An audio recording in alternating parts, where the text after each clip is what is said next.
Testing, testing, testing. I think we're live. I think we're live. I think. There's like a huge lag between like when I press the streaming button to when the stream actually goes live, which is like actually pretty crazy. Give me 2 seconds.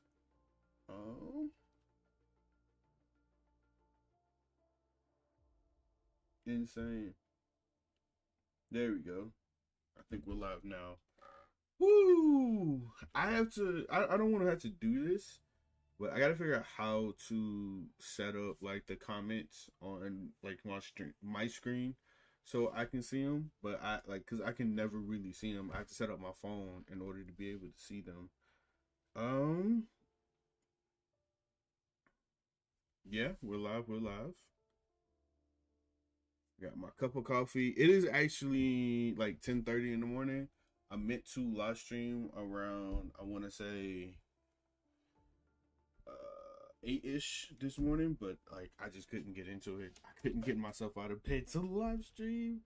So just will give a heads up that it is definitely storming outside. So there was like severe thunderstorm warning. So if the power goes out or anything like that, it's not my fault. The stream might end abruptly. Not my fault. Listen, okay? Not my fault. But I got a lot of content I want to go over. Typically what I do is if you look, it's like I have all of these streams open. I just typically like after I end the stream one day, I'll go in and I'll go look for more content to react to. Luckily for me, YouTube is an endless supply of content, which is why I'm deciding to stream a lot more often because there's so much stuff that I can react to. But first things first, we're gonna jump into this video. One of my last streams, I talked about this chick who was talking about like why male streamers is like such a huge problem. It turns out she got banned. So I want to see what happened. I want to go into like what happened in like the lore. So I'm pretty excited. Let's see. I'm gonna jump right on into it because I'm super excited to see what happened. My worst fear is having a son. Pause. Okay, it's in HD. Oh, so it's just the video that's in bad quality. I'm not even being funny. In general, I think it would just be like more fun to have a girl. Hey, what's good? Shawshank, bro. I know about Shawshank. Why did I say his name wrong? What's good, man? Welcome to chat. Good but to then it's you. like even if you have a son and even if you think he's normal, like he can like just like. Okay, What the hell is that? Me? Oh no! Like there it goes. There it goes. I was wondering why the sound. I don't know what's been going on. The sound's been cutting out for me. Like, what is it just now?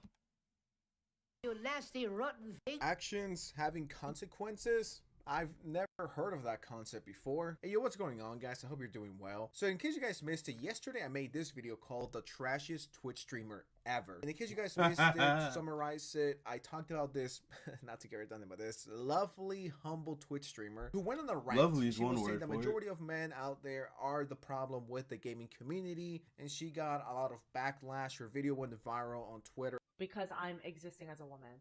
And men are the ones making it unsafe. And I do not care if you feel targeted by me saying men, or if you feel attacked by me saying men, you are part of the problem. If you feel attacked by that, you're part of the problem. If I said this in the last live stream, okay? Or rather 2 live streams ago. I say, I'm gonna keep saying this, okay? And that is, if you can't complain about how you're being treated in a space that's predominantly for men. I don't look. It's cool that there's women gamers now. That's awesome. Happy for you. You good, chief. But you can't complain about being in a space that's predominantly for men, and then you get treated like a man.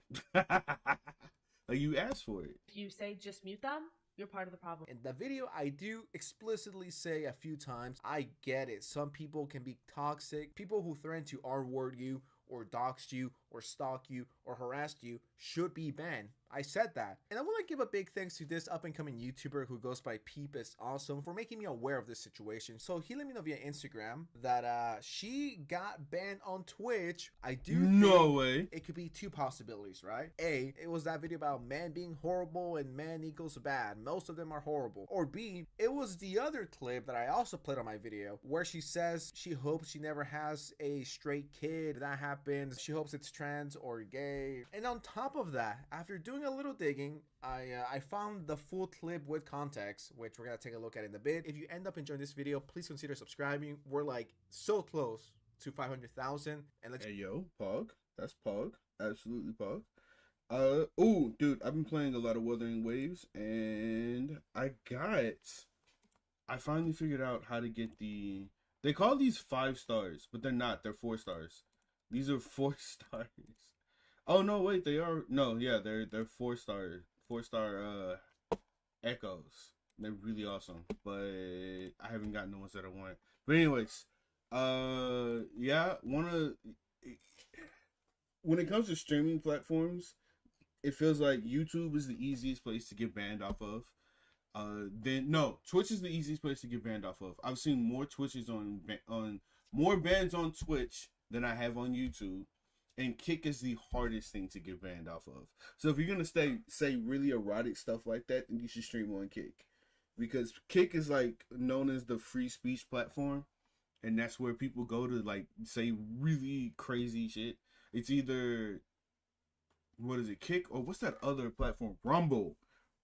I don't know how people survive streaming on Rumble. I go there and it's like dead most of the time. But you know, I don't see popping live streams on Rumble, except unless you're like a Fresh and Fit fan. Then I guess it's, you know, a little different. But yeah. Let's just get right into it. 2 hours ago, they hit the Pentagon, and it says, hello, Twitch is committed to keeping your community safe for everyone. Based on a review of your activity or content, we have issued a global suspension on your account. Recent hateful conduct, promoting, encouraging, or facilitating the discrimination. I mean, what she did was low-key discrimination. If this was a man saying, you know what's the problem with the gaming industry? Women. Or with any kind of industry. If a man came out and was like, women are the problem, and it's most women, it's women's fault. Yeah, you know, I would expect him to get the same treatment. Hey, Elaine, welcome to the chat. It's good to see you. Yes, I will definitely. Yes, he's like, my favorite character right now. This is one of those extremely rare Twitch W's. Examples include, but are not limited to, posting a combination of words and emotes in chat to promote denigration based on race, praising or supporting a hate crime, advocating for the exclusion of a group of people based on their disability. I guess male gamers are Yes, male gamers are disabled. That's exactly what he's saying. Male gamers are disabled. They're sweaty people online. Hey, what's good, Rodman? Good to see you. Welcome to the chat. TikTok streams are the most fun. Bro, I can't do a TikTok stream. I feel like the people, if you're a TikToker, you're one or two people, okay? You're cringe or you're trying to get that money, okay? Or maybe both. Every TikTok I've ever seen is like nothing but cringe content. They're all cringe. All of them are cringe. Every last one of them. But I've seen people like grind really heavy money. I got told that I should make a TikTok. Well, I have a TikTok, but I got told I should start posting some of my content on there if I want to get a bigger outreach, which I might do, to be honest. I don't know. Disabled, and she got banned for 14 days. Now, of course, I had to leave a reply. I just said LOL, and people were like, free my girl, she did nothing wrong. Twitch is so gross for this. Now, I don't want to put the gender card, but it's documented by everyone. The Twitch does in fact treat their female streamers differently. Do you guys remember when artistic nudity was a thing and women were butt? Bro, artistic nudity was insane. I can't, bro. Like the amount of loopholes that happen with artistic nudity. Do you guys remember on Twitch when women would stream completely naked, but they'd have like that black bar that would like cover themselves, or like that censorship bar? And somehow that was like a loophole into Twitch's terms of service, which was crazy. I can't believe they actually allowed that to happen. That was like some insane shit. Ass naked, but if a man did it, they were actually getting banned because Twitch and all of its mods are sweaty, women deprived men. of course they're going to favor them. Oh, my queen got banned. Time to jump into this, guys. And that's not even a conspiracy theory. That's a fact. And it looks like in this situation that we're just like, nah, you're fucked. Hey, welcome V. Welcome to the chat. Did somebody say, oh, Nick's welcome to the chat, man. Did somebody say Leon is here? I don't see him. But if he is here, welcome, man. So for this person to be like, Twitch is so gross, they always get away with it.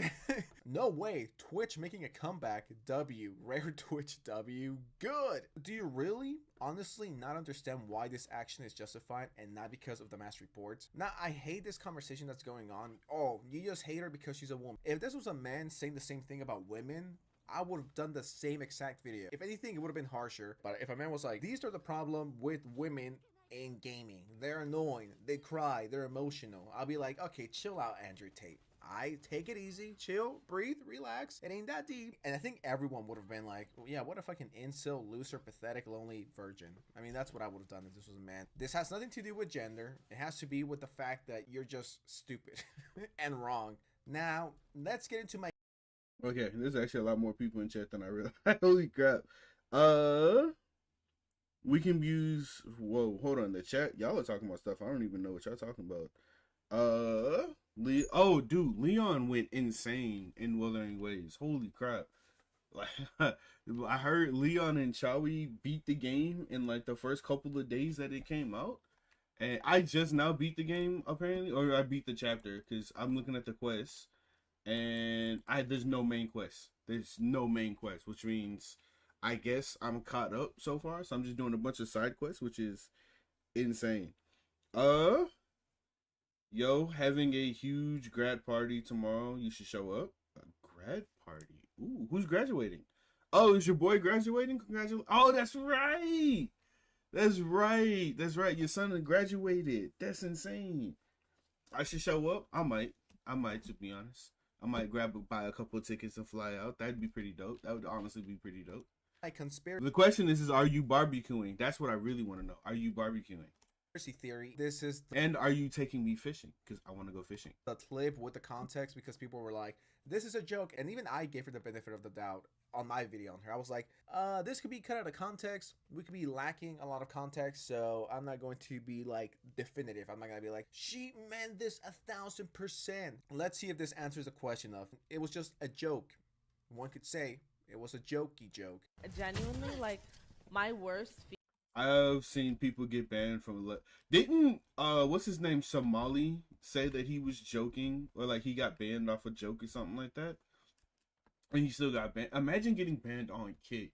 I can't imagine. Rumble and Kick is the two places where it's, like, almost impossible to get banned in.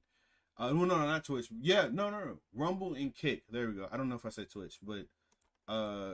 it's almost impossible to get banned on Kick. You have to do some absolute atrocious shit to get banned on Kick. That is insane. fear is having a son. I'm not even being funny. In general, I think it would just be like more fun to have a girl because like she can be cunt. But then it's like even if you have a son and even if you think he's normal, like he can like just like become a misogynist one day and there's nothing. Yes, and listen, the retardation is affecting everyone. Then it feels like ever since COVID happened and everybody forgot that, you know, what the feeling of touching grass is, it's just like the retardation just kind of just went into the internet, spread everywhere. And every time somebody looks at a TikTok, they now all of a sudden have a new opinion. Did y'all see that video? What's his name? Freak, the dude who from Iron Man. He was on the Joe Rogan show. I keep wanting to call him Terry. Is it Terrence? Terrence Howard. Bro, did y'all see that video of Terrence Howard on the Joe Rogan show? I will say this. I'll say this. He's smart, okay? He is smart, but he's also an idiot at the same time. But he's like one of the smartest people like I've seen so far. But yeah, you can do about it. Just because like he's like talking to the wrong people or engaging with the wrong media online. You want a little girl just to be a twin? She would be cunt. Like she would be cunt. No, it's over, Ina. It's over. Like, if I were to have a boy, we better pray to God that he's gay. We better start indoctrinating. Oh, you say that, do I like lamb or beef more? I like beef. I don't think I've really eaten lamb before. And if I have, I don't remember it. Of course, they're all day fishing and barbecue. That's what I like to hear. All day of listen, barbecue, like any kind of smoked meat, barbecue, I fucking love it. That is my weakness. I didn't become big, okay? Not liking eating food, okay? I'm American. We love to eat over here. It's a fried food and barbecue. That's what I love. Let's see. Hi, Robbie. Hey, what's up, man? Welcome to the chat. You like Calc more than Giron? What is it? Gion? Bro, I cannot say the characters' names on Wuthering Waves. I genuinely cannot say the characters' names. I fumbled the bag so bad. Him day one. We have to either make him trans or make him gay. We are not. Bro, what is with this? I don't like every time I've heard her talk so many times, but every time I hear her speak, I just get like a whole sense of what the fuck, right? Because she said if she has a son, the first thing she wants to do is make him gay or trans. Like, why? Why? So, dude, does he never? What happened to the "It's My Choice" movement? Right? I don't think. I mean, sure, I'm willing to bet there's plenty of people within the LGBT community, especially within the T part of the community, who's like, oh, we're gonna make him gay, we're gonna make them trans or whatever. But I don't think that's something that should be encouraged. And she's just high key encouraging it. Like, holy shit. Not having a cisgender. Like, just imagine really quickly, okay? Just imagine real quick if I was to go to the LGBT community and say, I'm gonna make everybody straight. Do you know how canceled I'd be the next day? You're a woman, you gonna love dick from now on. You a man, we go. What is that video? What was that? There's a video. Oh, I wonder if I can find it. There was a guy who was just like, I like, oh wait, was it gay man go straight or something like that? Gay man goes straight. He was like, I like women. I'm not gay anymore. What was that video? Oh, no. Okay, I gotta type. I think it's the actual quote. I'm not gay anymore.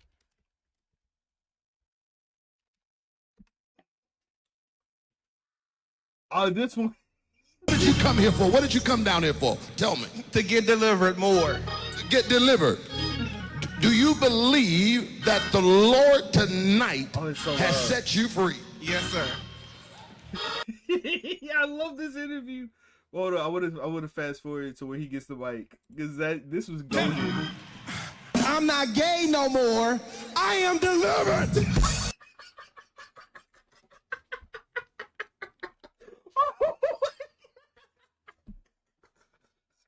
This was the greatest video I've ever seen. I'm not gay anymore. I've been delivered. Yo, I don't like men no more. I said I like women. Women. I said women. I'm not gay. I would not date a man. I would not carry a purse. Apparently, this was a prank. This wasn't real. This was apparently a prank. Like, this was not, this happened, but it was supposed to be like some kind of prank. And people took it serious. Like, oh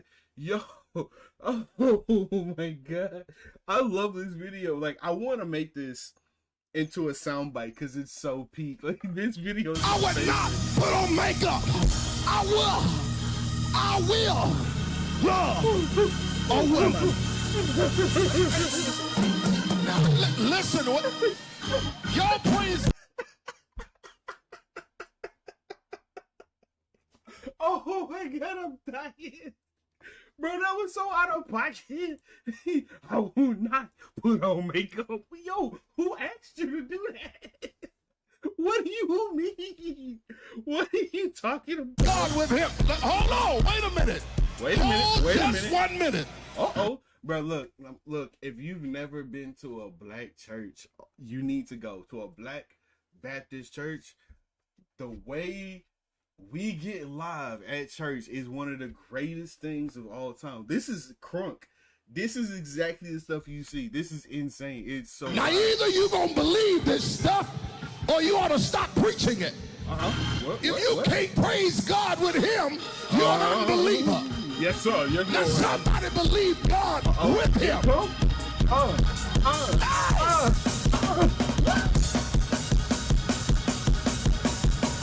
We don't just preach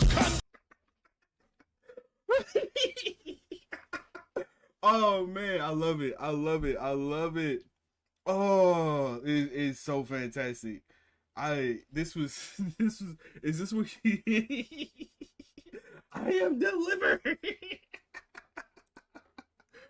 Oh man, we go back to it though. Now, I with got the video that distracted. she made, right, about man being toxic, and with more context to the OG video, it really doesn't paint the best picture from her. I mean, at least to me, it doesn't seem like she was joking or just was like trolling or like shit posting. It feel like it seems genuine. Like, I get it. There are some very shitty men out there. Okay, I'm not denying that. I'm not saying your experiences are completely invalid, but not everyone is like that. Most men are normal. It's only a percentage that are freaks, that are weirdos, that are creepy. It's not everyone, okay? I don't know if she has trauma from... I think it's like everyone that's on Twitch. I'm sorry, I have yet to see a normal person.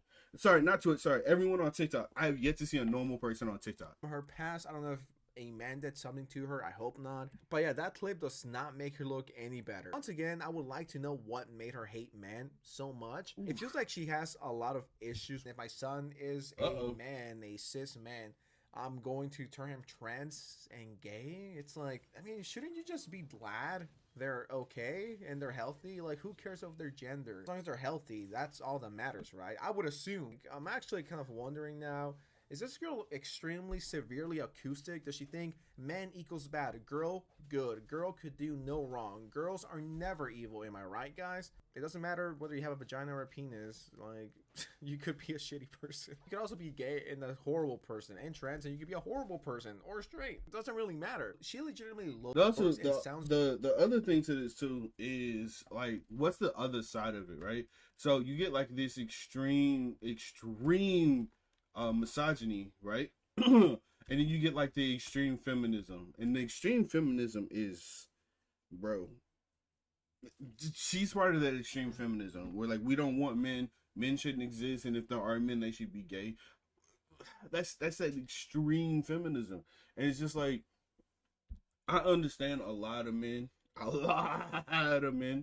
are gamers and they're like some toxic little fucks, but like, she had a bad experience and she took that bad experience and expounded to like all men. And like, not if you go to like a normal community, like if you go into, let's say, I don't know, an unofficial server in Ark Survival Evolved, you might find like a group of people. Most of them are actually really cool, especially in the PvE servers. Like, they're actually really chill.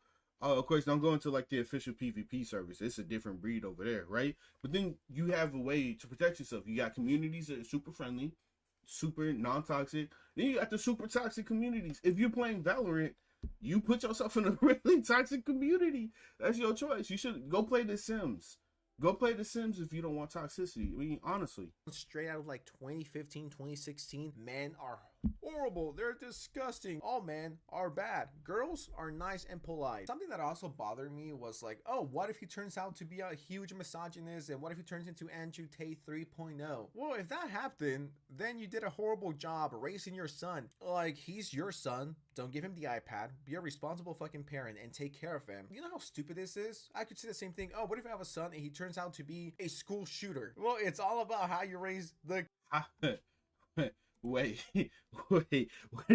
wait a minute. What if he turns out to be a school shooter? Do you know what extreme circumstances you have to be put in to become a school shooter? That's crazy. I don't think school shooters are born. They're made. School shooters are made. They're not born, dog. You'd have to create them. They'd have to be under extreme stress, extreme depression, extreme what's the exile is not the word I'm looking for, but like they'd had to be like separated from like the main freak. What is the word I'm looking for? There's a word that's at the tip of my tongue, but I can't bring it out. But either way, it's like really difficult to it's like you can go to a normal school all your life and never come across a school shooter. As a matter of fact, I'm willing to bet most people haven't. So you being worried that your child's gonna be a school shooter is crazy. Kid, That's you gotta crazy. be there. You gotta teach him morals. You gotta teach him values. I actually hope and pray to God that you don't have any kids, because people like you shouldn't be reproducing. I felt kind of mean saying that, actually. I don't take it back, but for a split second, morality came into play. This girl is fucking insane. What if my son turns out to be a misogynist? What if my son hangs out with the wrong people? What if my son this? Anything could go wrong. Sesamatar, good to see you, my boy. I am reading chat. Look, let me tell you, I'm gonna be honest. I gotta find a way to put chat on my screen so I can actually see it without having to look down at my phone. I'm gonna figure it out eventually. I don't know how to do it yet, but I'm gonna figure it out. But I am looking in chat. I am paying attention to what you're saying. So if you ever see me do this, it's because I'm looking at the chat. Okay. I'm looking at you guys. I see. Be you. there for your kid. I appreciate you guys being here. Automatically racist or an incel or misogynist. So my advice to you is, please never have kids. Please, we have enough people like you as is. Like, if the kid wants to be trans or gay, like, let him pick when he's an adult. Don't make those decisions just because you hate straight people. Like, what the fuck? Like, what do they do to you? Genuine question. If you want to answer that, please let me know. What did they do to you that you hate them so much? Like, imagine being 3 years old and your mom's already feeding you all of this. Yeah, you should be trans and you should be gay. Like, if the kid wants to do it, let him pick when he's a grown-ass man. Don't make those decisions for him. But yeah, I'm gonna be honest, even the clip with... Also, guys, if you haven't subscribed to the channel, subscribe down below, okay? Hit that subscribe button. If you're already subscribed, awesome. But if you're not, please hit that subscribe button. It helps the channel greatly. Awesome. Nix, welcome to the chat, man. Always good to see you. With context doesn't make you look any better. If anything, it's one of those moments where the full context makes you look a lot worse. But anyways, with that said, I throw this question back to you guys. What do you think of the situation? Let me know in the comments below. I'll be reading them, even the mean ones. Alright? If you enjoyed this video, please drop a like. Okay. So that's that video, right? I just wanted to like touch on that topic because I've been seeing it a lot. Apparently she got banned. She got banned, which is insane. Wait a minute. I gotta do it one more time. I gotta do it one more time. Do you believe that the Lord tonight has set you free? Yes, sir. Turn around and tell those people. Tell them. I'm not gay no more. I am delivered.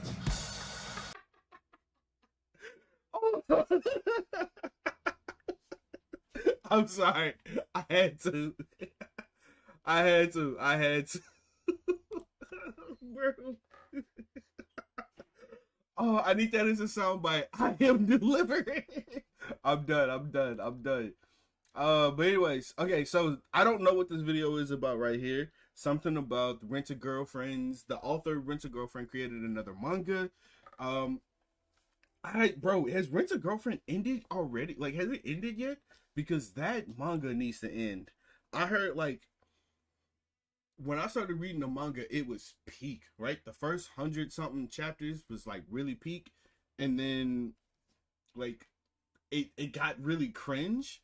The anime was really cringe. The character designs are beautiful, but I would be honest, I wasn't really feeling the manga too much. Again, just one more thing before I jump into the video.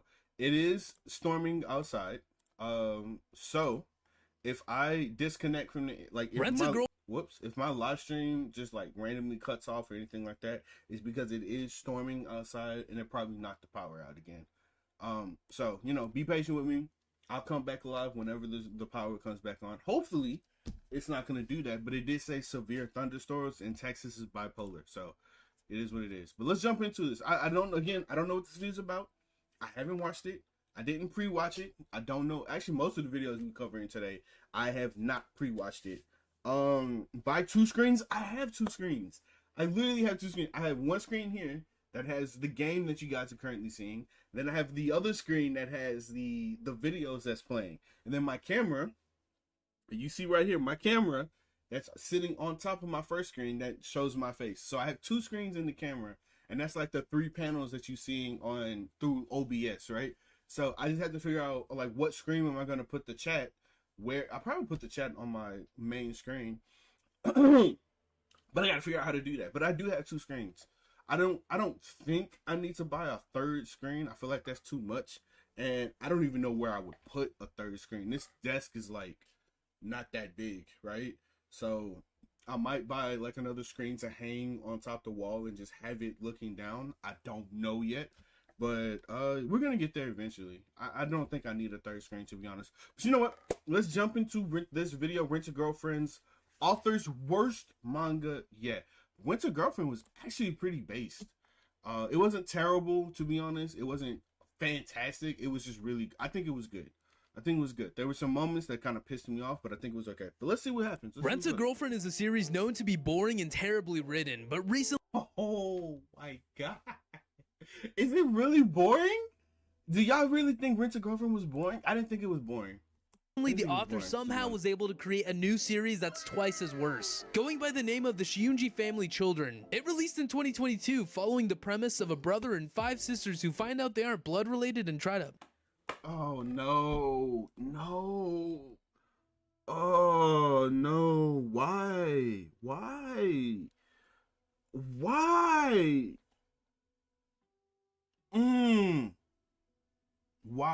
Genuinely, why? I'll never understand what is up with Japan and like incest. I don't get it. It's in almost every single popular anime, every single manga. Like, you'd be hard pressed to go jump into a genre that doesn't have like a manga or an anime that's like hard pressed incest, right? It's just it's too much. It's just like too much. Like, what was the most popular anime? There was one anime, Oriemo. That anime was like one of the most popular animes within its genre. And it's just like, brother, why? The ending was so terrible. It's like god awful. It's just, fuck, why? But before we get there, let's cook from the beginning. In the fall of 2019, I, along many others, Buy another screen. Also, Sesamatar, I didn't see you earlier. Welcome to the chat. If I didn't tell you, welcome. Good to see you, man. Stumbled upon a YouTube recommendation for a video called A Day in the Life of a Japanese Manga Creator. Little did any of us know this was going to be our canon event. The video followed along the daily routine of an author named Reiji Miyajima, known for a little manga called Rent a Girlfriend. The story followed a college student named Kazuya who has to hire a pretend girlfriend in order to keep up appearances with his family and friends. It was a funny concept, and Reggie seemed chill as fuck showing us around his studio, talking about his series' upcoming anime. Holy crap, he's way younger than I thought it was. He's way younger than I thought he was. Holy crap. I thought most manga artists is like in their 30s to 40s and like, you know, older, but he's actually really young. Holy shit. Adaptation coming summer of 2020. Fast forward to a global epidemic and Rent a Girlfriend's anime drops. Little Louis eagerly at the time ate up every episode, loving the series, and continued to purchase every volume available at the time. It was fun at first rooting for Kazuya, hoping he'd finally get a girlfriend. However, as time went on, it came to my attention that the story progressed nowhere. It became a cycle of 300 chapters of will they, won't they, realizing with other fans that it was fast food, red 40 soy that was destroying my brain cells. If you want to watch a fantastic video dunking this series, check out Degenerosities. But what we're here for is his new... That's true. That's why I said, like, I don't understand why the manga is still going. Like, I don't get it. In real life, they would have gotten together and fucked already. Like, if we're being completely honest. If we took that manga and threw it into real life, they would have gotten together already. Or he would have moved, or he would have screwed Mommy or Mani, whatever her name is, on the side. In real life, that's what would have happened. There's no need for 500 freaking chapters for this manga. Like, the quintessential quintuplets ended. Domestic Girlfriend ended. There was a Sword Art Online, I think, ended. I hope they didn't continue Sword Art Online. There's no reason to continue it. Like, a lot of the romance animes all ended, or they all came to some kind of conclusion. it feels like he's just still pressing the same plot line over and over and over again. No one cares. Just screw Chizuru, you know, and be done. Like, we all know the ending.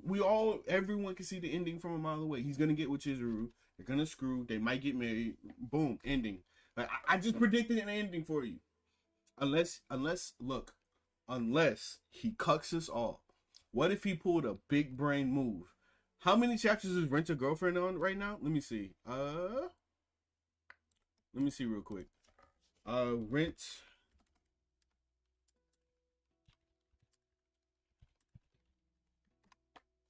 a Girlfriend Kurt chapter 331. Holy crap. So it's not 500, it's 300. Still, 300 chapters is too much. 3 is too much. I shouldn't put current chapter. Let me just put chapters, and maybe that'll give me, yeah, 300. So it's in the 300s. Holy crap. Insane. That is like insane. There's no need for 300 chapters. But again, what if he pulls a big brain move on us, right? 300 chapters, and then he leaves us with an open ending. What?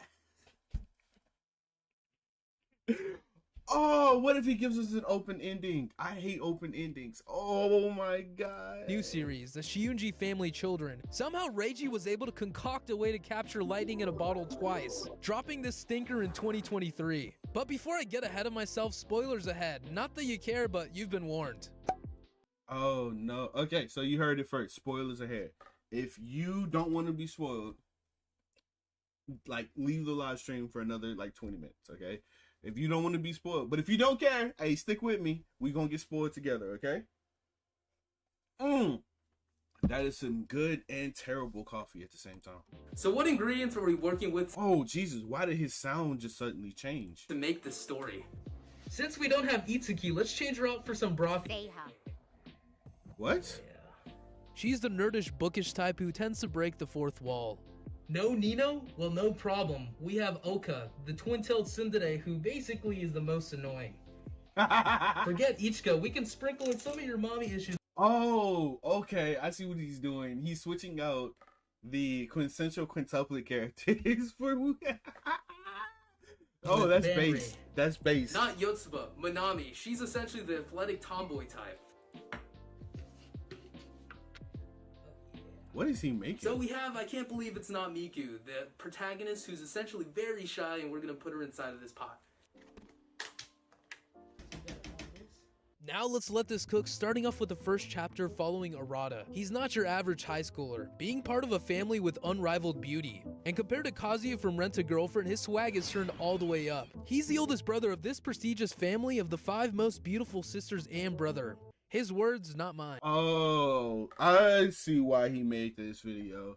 It literally is the quintessential quintuplets. Holy crap. So they just took the quintessential quintuplets and just made it into like a more adult-ish manga, I guess. I say adultish because if this is the same creator who made Rent a Girlfriend, I'm assuming it's going to be leaning a little bit more towards the adult audience, because I'm almost positive that in Rent a Girlfriend, Kazuya was like fantasizing about screwing Mami and Chizuru. So again, leaning towards a more adult audience. Their mother is dead and their millionaire father is hardly ever around. So we have of course, millionaire father. That sounds so much like a bunch of rich quintessential teenagers running quintuplets. around unsupervised in an empty house. What could go wrong? Arata's goal at the moment is to find a girlfriend which Stinks is overthinking he has no luck with. He goes over to ask his brother Shion how to pick up a girl since apparently he f***s. Shion shrugs him off saying that he's part of a prestigious family and he could pick up any girl, which is a base take. Arata then spouts out about believing in fate and finding the right person. It's then we're introduced to the 5 sisters, which start arguing with Arata, leading to him getting attacked by his dog. They then talk about their plans to celebrate their youngest sister Kotono's birthday on the weekend, which is where everything interesting goes down, but before then they have to head off to school with all the other peasants. While waiting to catch the train, the brothers get to reminiscing about their past and how the girls would unfairly get spoiled compared to them. Yet no one outside the family would ever know or understand the brothers' situations living with these stuck-up princesses. Shion interjects saying that most people would think that they live in some kind of harem rom-com. He then starts listing out all the girls' positive traits. Arata outbursts that he isn't attracted to any of his sisters in any way. Okay, buddy. But he does I might read this just for the fun of it because I'm already slightly interested on this in this dumpster fire. I actually read a couple of dumpster. I'm reading a manga right now, and it's pretty okay. It's just another average isekai manga, but you know we move. I can already predict how this manga right here is going to end. was mentioned in the past that his sister Kotono once said, "I love you," which he begins to blush. We also find out through Shion that Arata has a childhood trauma of being nervous around women, which stops him from talking to cute girls outside of his family. When at home, his sister Oka asks for her class notes, which then he proceeds to look down her shirt. Come on, man. She calls him out, but then asks to hook him up with a girl that he didn't message earlier thanks to Shion's talking. He rejects this proposal and they go their separate ways for the night. We then get a shot here, and this shot. This again? This fateful night is Kotono's birthday, and also the day where their dad is calling them all to eat dinner together. And during this family dinner, the girls begin to argue over lost headphones and Arata steps in and acts like a badass breaking them up, earning everybody's respect. We get to see the dad and come in and sit down, but he won't be sticking around for long. He drops a bombshell on all of them, stating that they're all adopted and none of the siblings are Hey, here we go. Bro, why are you reading manga and playing Genshin at the same time? Pick one. No, fuck you. I can do both, okay? I can do absolutely both. And also, I'm not playing Genshin. I'm playing Wuthering Waves. There is a difference, even though it's like a copycat of each other game. But no, I can do both. actually blood And actually, I'm not even reading the manga. I'm just reacting to the video about the manga.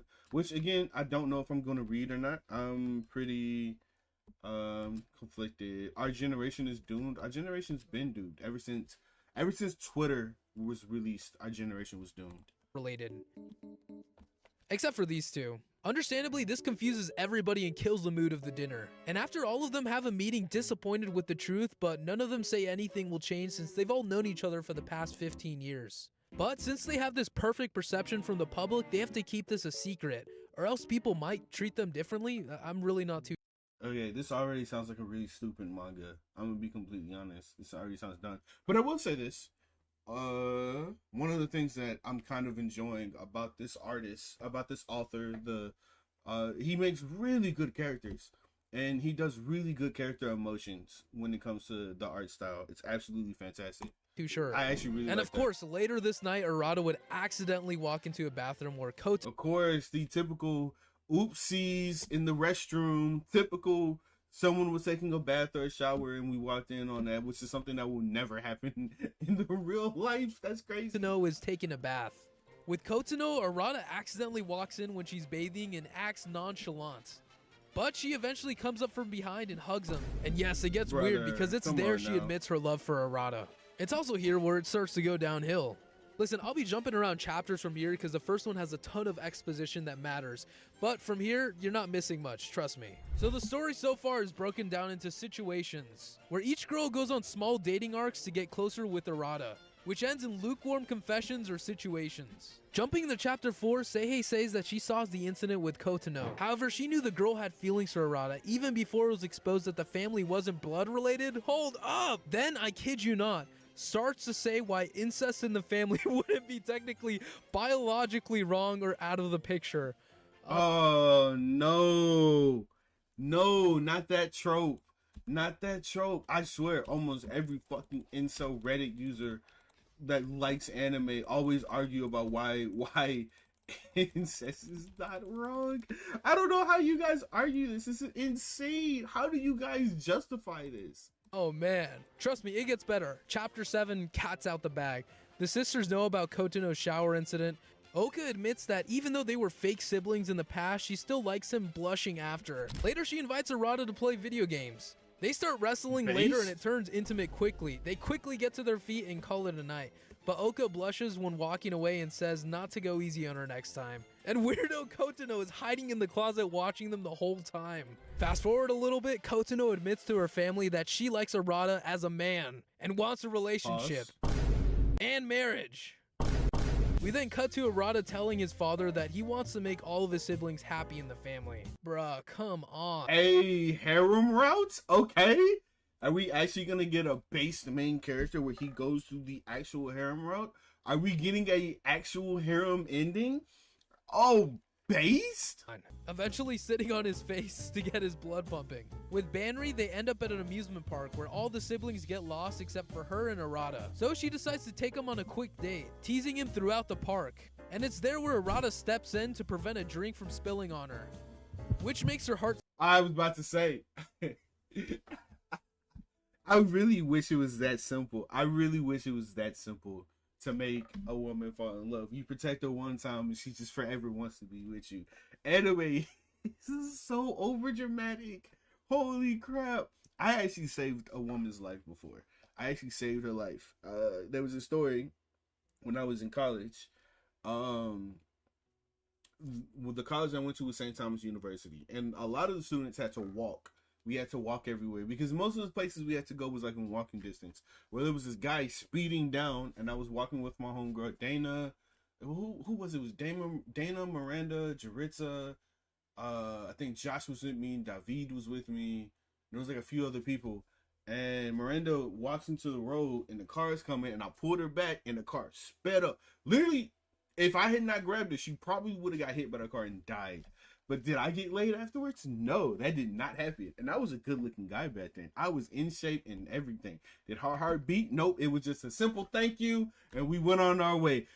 Life is not an anime. To be fair, I probably wouldn't have. Even if she had offered, she was just not my type. But again, it's not an anime. Life isn't an anime. It sucks. They even go on a second date to the mall where she teases. What is this rom-com? I don't remember the name, but it's by the same guy who wrote Rent a Girlfriend. It doesn't. Oh, the name of it is the Shinju Family Children. Which, you know, I might read. Maybe. We at least know Arata gets laid as we get a snapshot into the future with his kid, named Chihiro, playing at the mansion the girls are living in at the moment. And the sister he chooses is standing with her face covered. With all this degeneracy, if I was a dad, I would just go grab some milk and never return. That's crazy. With Manami, it's a little more wholesome. Arata trains his sister before her big tournament, but she sees it as a date. Fast forward past all the fluff, and in chapter 17, in my opinion, we get our first look at an actual character arc. If you didn't... Is it good? I can't tell you, homie. I've not read it. The guy who's making this, the guy who made this video is saying that it's actually terrible, which, you know, if it is that as bad as he's saying, then that's kind of disappointing. But, you know, it is what it is. We'll see. I might read it and talk about it later. No, Manami is a pro athlete and is very good at tennis, going to many tournaments. And at this upcoming tournament, she's supposed to be the make or break with her team going to finals. But an injury pushes her to quit the day of the event. So, Arata, being the good brother, decides to actually take her to the tournament. Last minute. All the siblings hop in a car and drive down the road, but of course there's terrible traffic. So Arata grabs a bike and pedals Manami down to her tournament to make sure she makes it on time. Arata even reminding her of a letter that she wrote when she was little. And I quote, "Because mom isn't around as a result, my brothers and sisters had become closer. Thank you, mom." Shortly after... Wait, what? Wait, what was that letter? Hold on, what? Because mom isn't around, because mom isn't around, as a result, my brothers and sisters have become closer. Thank you, mom. Yo, that's kind of fucked up. That's kind of fucked. That's kind of fucked. Yo, do y'all not understand what she just said? She's like, oh, thank you for not being around, because without you, we've all become closer. If you were here, we wouldn't be as close, so fuck you. Oh, that's terrible. That's terrible. I'm pretty sure that's just a bad translation. That has to be a bad translation. There's no way she said that. There's no way she said that. That's crazy. As a result, my brothers and sisters had become closer. Thank you, mom. Shortly after, they get to the tournament and she gets to play. But Manami loses, and we get another sweet moment where she's crying in Arata's arms. It actually tugs at your heartstrings for a moment. You can't say I've been dunking on Reiji this entire time. The author can really write up a decent character and situation when he feels like it.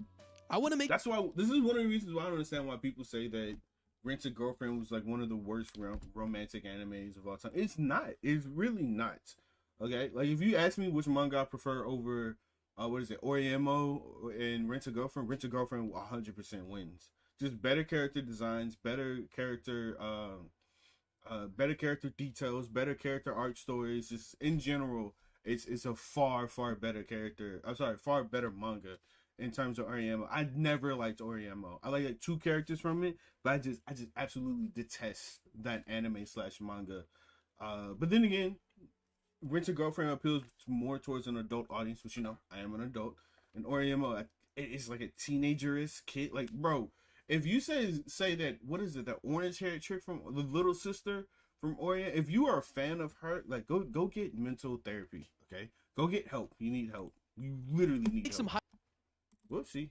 There you go. Highlights of his work. Reiji's art is beautiful, and flat out, this man is talented.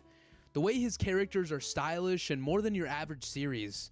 In several chapters, we can find his characters wearing one-off outfits that we never see again, but it's okay because it fits around the occasion. And when it comes to fashion, he spares no expense. It was perfect. Everything. When he does decide to create a decent story, we can get arcs such as in Rent a Girlfriend's film arc, where Chizuru faced tough times as her grandma falls seriously ill, and her grandfather passes away, who had inspired her acting dreams, in which Kazuya steps in to help, going the extra mile to organize a fundraiser for a short film project that Chizuru can dedicate to her grandma. Because Chizuru doesn't just want to be stuck as a rental girlfriend or as an average student. She dreams of being a famous actress. So, together with the help of a small team, which was based, holy crap, like, I don't understand why people hated it so much. Rent a Girlfriend was based, and well, in some parts it was freaking based. Like, the story was pretty awesome. It shouldn't go on for as long as it went on, but, or if it's still ongoing, it shouldn't be ongoing. But like, it's not that bad. they work on making the film a reality. Finally, they screened the finished movie for Shizuru's grandma, showing her the fruit of Shizuru's talent and Kazuya's hard work. And shortly after, her grandmother passes away. It's really touching throughout the entire thing. You actually feel like there's some kind of growth happening, not only between these two, but in Kazuya, who's just a huge step up this arc. But sadly, anything after this arc is, dog shit. Absolute dog shit. Who just sent me a friend request? Who's Vowed Boy? I don't know who you are, so I'm not accepting, because I don't know who you are. I don't accept just random people. I'm sorry. Can't do it. questionable at best. But then we get back to reality. As the very next chapter, we find Oka being an emotional bitch, running away from her family. And it's at this point where I realize Arata is just going to be an emotional punching bag for these girls, just going on fetch quests. Chapter 22 is where we see Oka get bad grades at school while also being frustrated due to her emotional thoughts of Shoko and Arata. So she runs away to the Yamanashi prefecture for 3 days, which conveniently is where the forest is located. This has the family worried, so Arata has to go grab her. Later, even finding her and talking, she leaves him again, alluding that her ass is gonna get lost in the forest in the next chapter. I know we're jumping around here, but you gotta realize this is only chapter 23 that we're talking about. Nope. Dang! The stories progressed that fast within that shorter of time? Holy crap, this might be a base manga.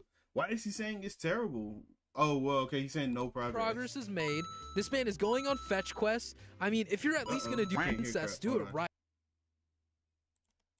Incest, do it right. Take a note from Kiss Sis. And I have another pet peeve. Where are all the maids, bro? At the very beginning, it clearly... Hold on, give me a second. Something's up with my sound. Let me make sure my sound is still good. Let me test it. Hold on. Give me 2 seconds. Apologies.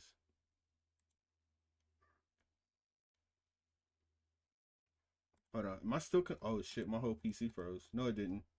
Says there it goes. Inside there are several employees whose task is to satisfy the people that live there. There's nobody. There's only like one maid. And the father casually drops the biggest twist in his kids' lives and doesn't see the chaos going on that he caused, and now his youngest daughter just went away on her own with nobody. He's a terrible father, and this is a terrible pacing. Like I said, chapter 24 isn't even out, but we probably know what's gonna happen.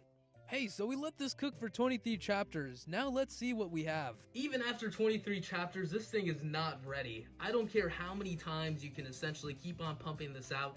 This series will not be ready. It's all about the ingredients that you put inside, and unfortunately, this story is not it. This isn't the one that you want. Oh, Valboy is you. You use random names. You'll change it later, bro. You can't confuse me like that. Why is it not your lane? Bro, you confused the crap out of me. I'm just sitting here like, yo, bro, who is this? Yo, we wilding. Who is this? Oh, okay. You good. I got you. I add you. Give me a second. The Shuji Family Children is one of the most disappointing stories that I've read so far, and I don't think I'd be able to see this story anymore. So let me know what you think, guys. And I don't know, this thing doesn't seem cooked. Look at this. It's all green and yeah. I don't think this thing is cooked, man. Yeah. Don't read this. Even after all 23 released chapters, this manga has as much development as Rent a Girlfriend's 300 plus. Which, let's be honest, isn't saying much. Best way to put this is that this is Rent a Girlfriend but with double the girls and bullshit. Yes, I can count, as I and many others are pretty sure Shion is a girl. As for Arata, he's just Kazuya 2.0 as he never finds a moment to admit his feelings, using the cop-out line, "But I'm your brother." But it's from the creator of Rent. Okay, hold on. This is a bit disingenuous, okay? I'm going to be completely honest. I was kind of looking forward to watching this video to see what he means by the worst manga yet, but like is the manga finished?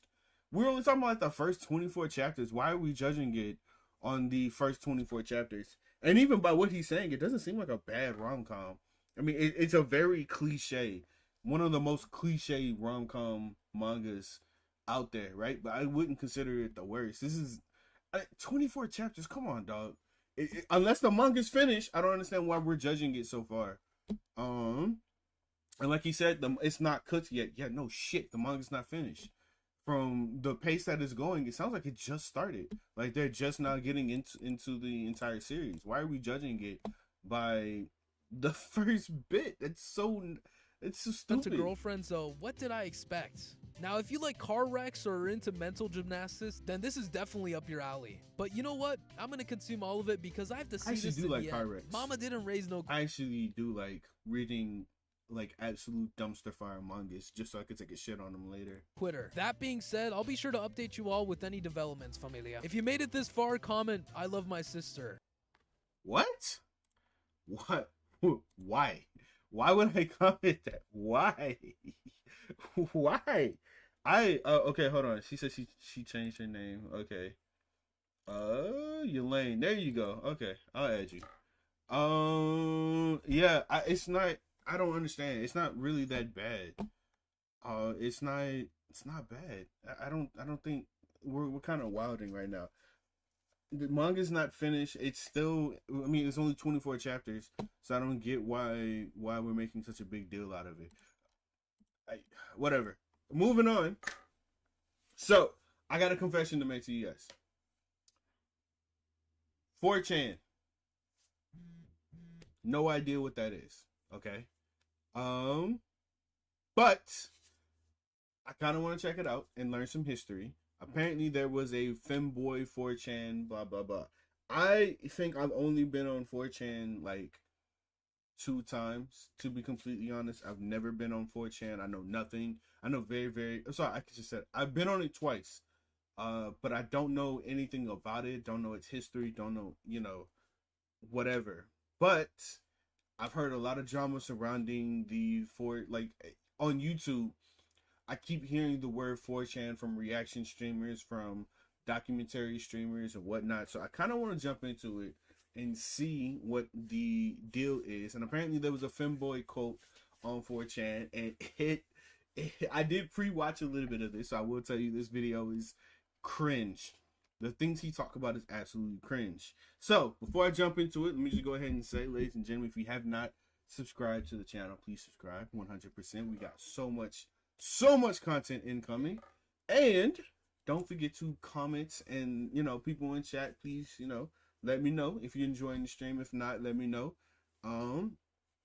Also, like the video, help me out a little bit. I do not know if I'm going to advertise myself more. I feel like I need to upload more shorts and videos because I've been kind of lazy on that front. But you know, we do want to grow the channel. It seems like a lot of people are starting to enjoy my content a little bit more. I am seeing some growth, which I'm very happy about. So, you know, let's press on. So let's, you know, without further ado, let's jump into if you can't the get video. a girlfriend. Hold on, I was talking throughout that. Let me start over. If you can't get a girlfriend, become the girlfriend.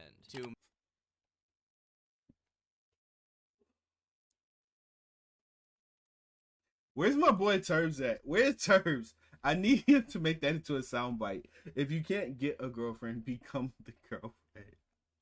Most, this That's phrase so is nothing based. more than a funny quip. However, one man's meme is another man's maxim, and in 2018, an individual on 4chan took this idea so seriously as to try to turn every self-loathing, lonely anon on the site into a cute femboy, even if it was against their will. In the process, he turned the internet against him, starting a manhunt to dox him, track him down, and hold him accountable for his crimes. This is a story about incels, shills, sissification, grooming, and blackmail. This is the story of Reiko's Trap Harem. Reiko's Trap Harem.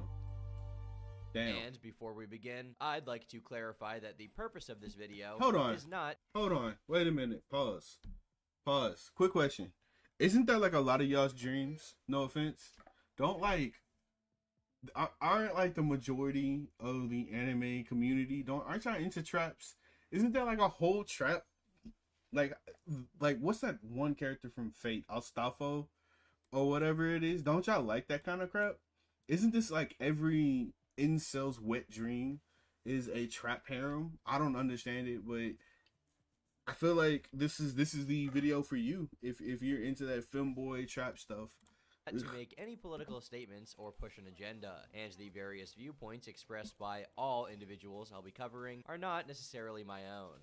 While most people on the outside probably think of 4chan as a whole as an incel site, particular boards Absolutely. represent that demographic far more than others. Case in point, Robot 9001, better known as /R9K. While not its original purpose, it has, in effect, become a board dedicated primarily to neets, or those who are not in education, employment, or training. To put it simply, it's the hikikomori, guys living in their mother's basements, or people It's like half a shoot right now. people who are otherwise socially withdrawn, and they call themselves robots. Robots come What? together to discuss their lives, or rather, their struggles, such as not having friends, a girlfriend, or any life prospects to speak of. Even the more mundane Okay, again, we're talking about like 90% of shoe players right now. 90% of anime sold. aspects of their lives are often the topic of conversation because of the unusual challenges they face. A lot of humorous screen texts have come from this board as a result. Had an itchy bottom for weeks. Notice when I wash more, it doesn't itch so much. Wash every day, What? itching goes away. Stop washing every day, and itching comes back. I think I've found a good reason to wash every day, bros. Never used to bother me, sitting around not washing for a few days. But maybe it's age. What things have you learned about yourself lately? Maybe it's age? Brother, what are we talking? Oh, the Roblox community? That's true.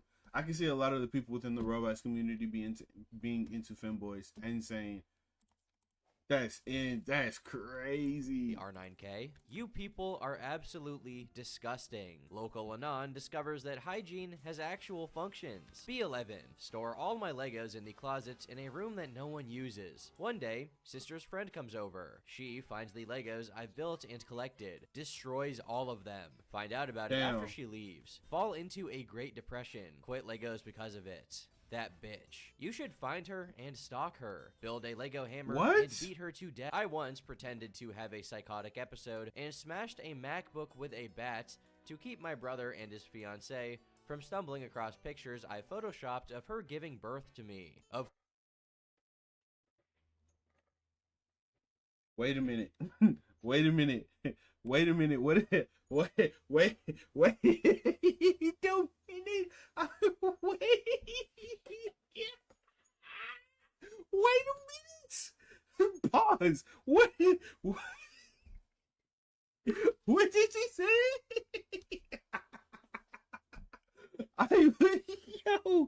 I once pretended to have a psychotic episode and smashed my MacBook What a bet to keep my brother and his fiance from stumbling across a picture I photoshopped of her giving birth. Oh no! No! Oh my god! Oh, y'all are into some. Y'all are wild. Y'all are wild. To keep my brother and his fiancée from stumbling across pictures I photoshopped of her giving birth to me. Of course, we can't forget all the notorious images of people's piss jugs and catastrophic looking rooms gross. from their absolutely demented lifestyles. But it's not all fun and games. As much as we like to joke about them, these situations take their toll on people. Robots are understandably desperate considering their living conditions, so threads on the board often have a depressing undertone, or a resentful one, where people turn their hatred towards women and so-called normies who That's what happens when you're terminally online, though. When you don't go outside and touch grass and you're just like constantly online, yeah, that's kind of what happens. fairly Especially get if to you're not enjoy the perks socializing. of being well-adjusted, while they don't. Though the stereotype has always existed, R9K set the gold standard for the loser archetype, a guy obsessed with those who do better than him, usually ranting about Chads, Alphas, Stacy's, and a dictionary's worth of other newspeak you've probably heard before. And sometimes, their frustration takes a drastic turn for the worse. Multiple mass shootings have been associated with 4chan, but one case was Holy connected crap. to R9K in particular. You may have seen the post in question before. Some of you guys are alright. Don't go to school tomorrow if you are in the Northwest. A thread will be posted tomorrow morning. So long, space robots. This post, made on September 30th, 2015, wasn't just an edgy troll, as the next day, a shooting would take place at Umpqua Community College, with the perpetrator taking 9 lives and injuring 8 others. In another case, a teenager named Shuab Aslam shot himself on livestream, holding up a paper that read, "By R9K." All around, it's a terrible state of affairs. Bro, what is up with like the edgy community? I don't understand. You guys unnecessarily edgy for no reason. Holy crap. Actually insane. Jesus. Still, certain risks are posed by congregating such a large pool of people with poor mental health. They're vulnerable to manipulation or being taken advantage of. If someone wanted to, they could promise these Anons what they want most in life: companionship, validation, even an outlet for their sexual frustrations. All a thinly veiled disguise for... There it goes. On For 4chan, the traps. shills Oh, are snap. commonplace. If you've ever gone on it to ask a question, you've probably been called one. But what is a shill? Well, a shill is someone who tries to engage in deceptive or covert advertising. Shills pose as regular posters to appear natural and blend in, as if they were unrelated individuals, while promoting something they're associated with. However, the people labeled as shills usually advertise something that goes against a board's typical ideology or set of values, so it's used pejoratively against them when observant Anons notice their mischief. Maybe someone's trying to promote their Discord server when people Get them out on a Discord server with over 1,000 members. Instantly gain 300 pounds. Motherfucking win. Oh, damn. people are just trying to talk on the board. Or perhaps it'll be an individual attempting to push leftist ideas on Dang. The subtle Hassan attack. Insane. a far-right board, or vice versa. Some shills just want to derail conversations and threads by starting pointless arguments. Do a little trolling, if you will, merely for its own sake. Others make what is called a slide thread, a meaningless thread meant to decrease the quality of the conversations happening on the board. It fits the board's purpose just enough so that it doesn't get moved to another board or deleted, with the sole intention of making other threads slide down on the board's catalog, hence the name. But not all shilling is created equal. Some shills are more creative and unorthodox than others. Sure, you could just promote your Discord server or your ideology, but what if you promoted a Discord server with an ideology that's consisted exclusively of compelling lonely men to cross-dress? It sounds weird.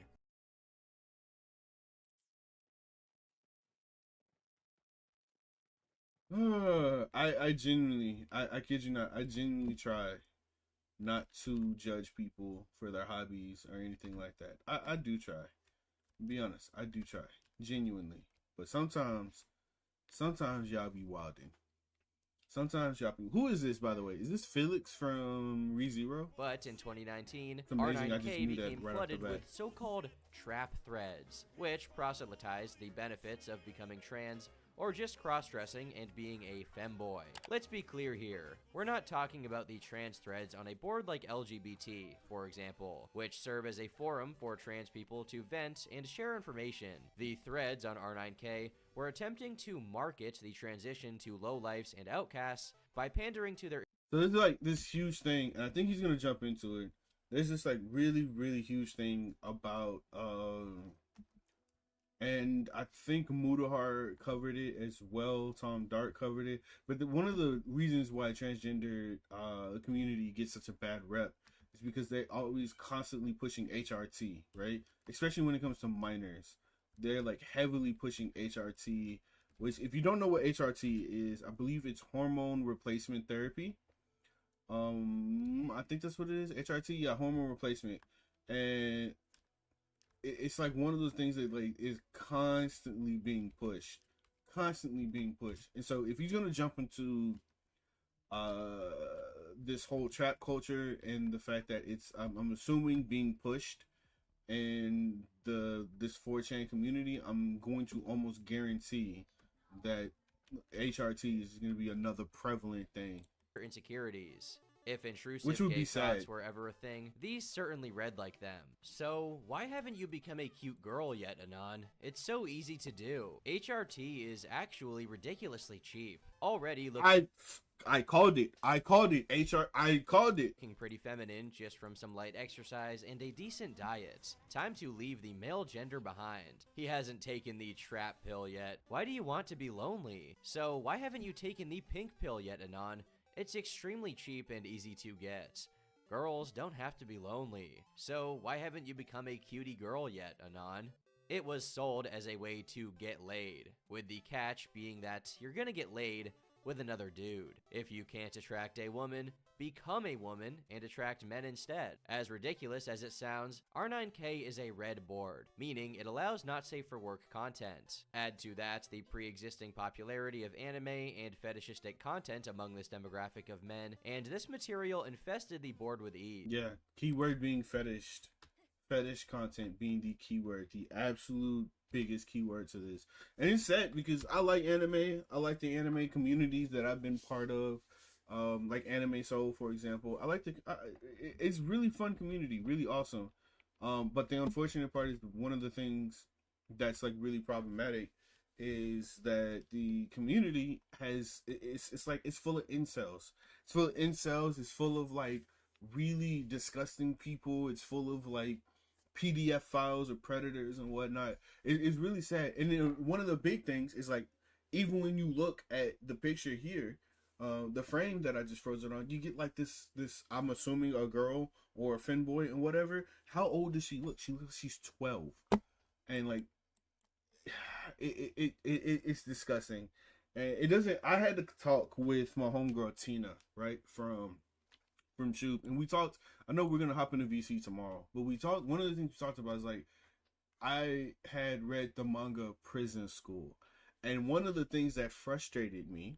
And this like irritated the crap out of me. Is like if you read Prison School or if you've seen the anime, it is a very ecchi anime. Like it is panty shots, just absolute insane amount of I don't want to say nudity, but like the sexualization within that anime / manga is heavy.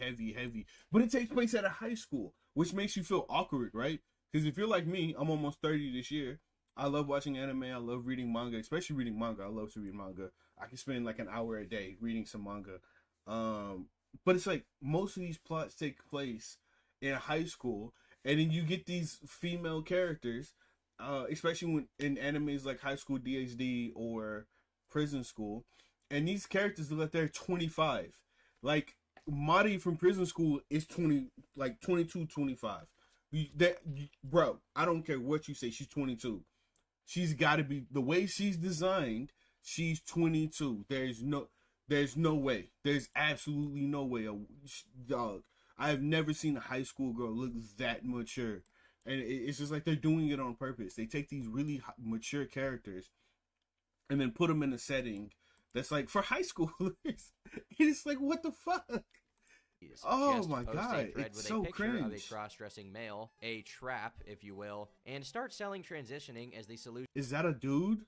That's a dude? Bruh. to every robot's woes. The shenanigans didn't end there. There were also guides and instructionals, such as how to achieve trap mode aesthetics. This image includes diet and exercise recommendations, including but not limited to eating more soy, drinking water from plastic bottles with BPA, eating less meat, and drinking semen. Of course, What? much of this material was more explicit in nature, but we can't get into all of it. Now, a lot of people were not happy about this. You can see them in the replies to these threads, being annoyed by the incessant posting of topics which they were at best uninterested in, and at worst, repulsed by and ideologically opposed to. R9K is a board for original content, same threads day in, day out. I mean, the board has clearly failed to do its job, so just delete it already. You're all going to get tired of spamming this, and everyone's going to go back to posting. But who was behind such a ridiculous effort, and why? Was it completely organic, or was someone trying to convince presumably straight men to become gay? And how could that even work? Were Anons suddenly discovering their true sexuality en masse? Was this a sinisterly orchestrated plot, or just a troll of some sorts to make the board so flooded with homoerotic material as to make it unusable for the average denizen? Whatever the case was, robots were getting fed up. They wanted answers, and answers they would soon get.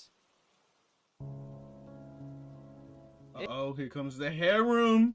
Here comes the femboy harem, ladies and gentlemen. It was suspected for a while that this was a coordinated effort organized in Discord servers to overrun the board. Later, in March 2018, these suspicions would be confirmed. A tidal wave of information would emerge over just a few days, exposing what had been brewing for the past several months. The exact order in which the leaks were made is unclear, since this disorganized investigation took place on 4chan, but one of the first iterations of the story as we now know it was made on March 24th, 2018. Hold on. Reiko's trap harem refers to a controversy surrounding allegations that a R9K poster on 4chan associated with the Discord handle Reiko convinced various young men to take HRT pills and become trapped. So yeah, HRT is hormone therapy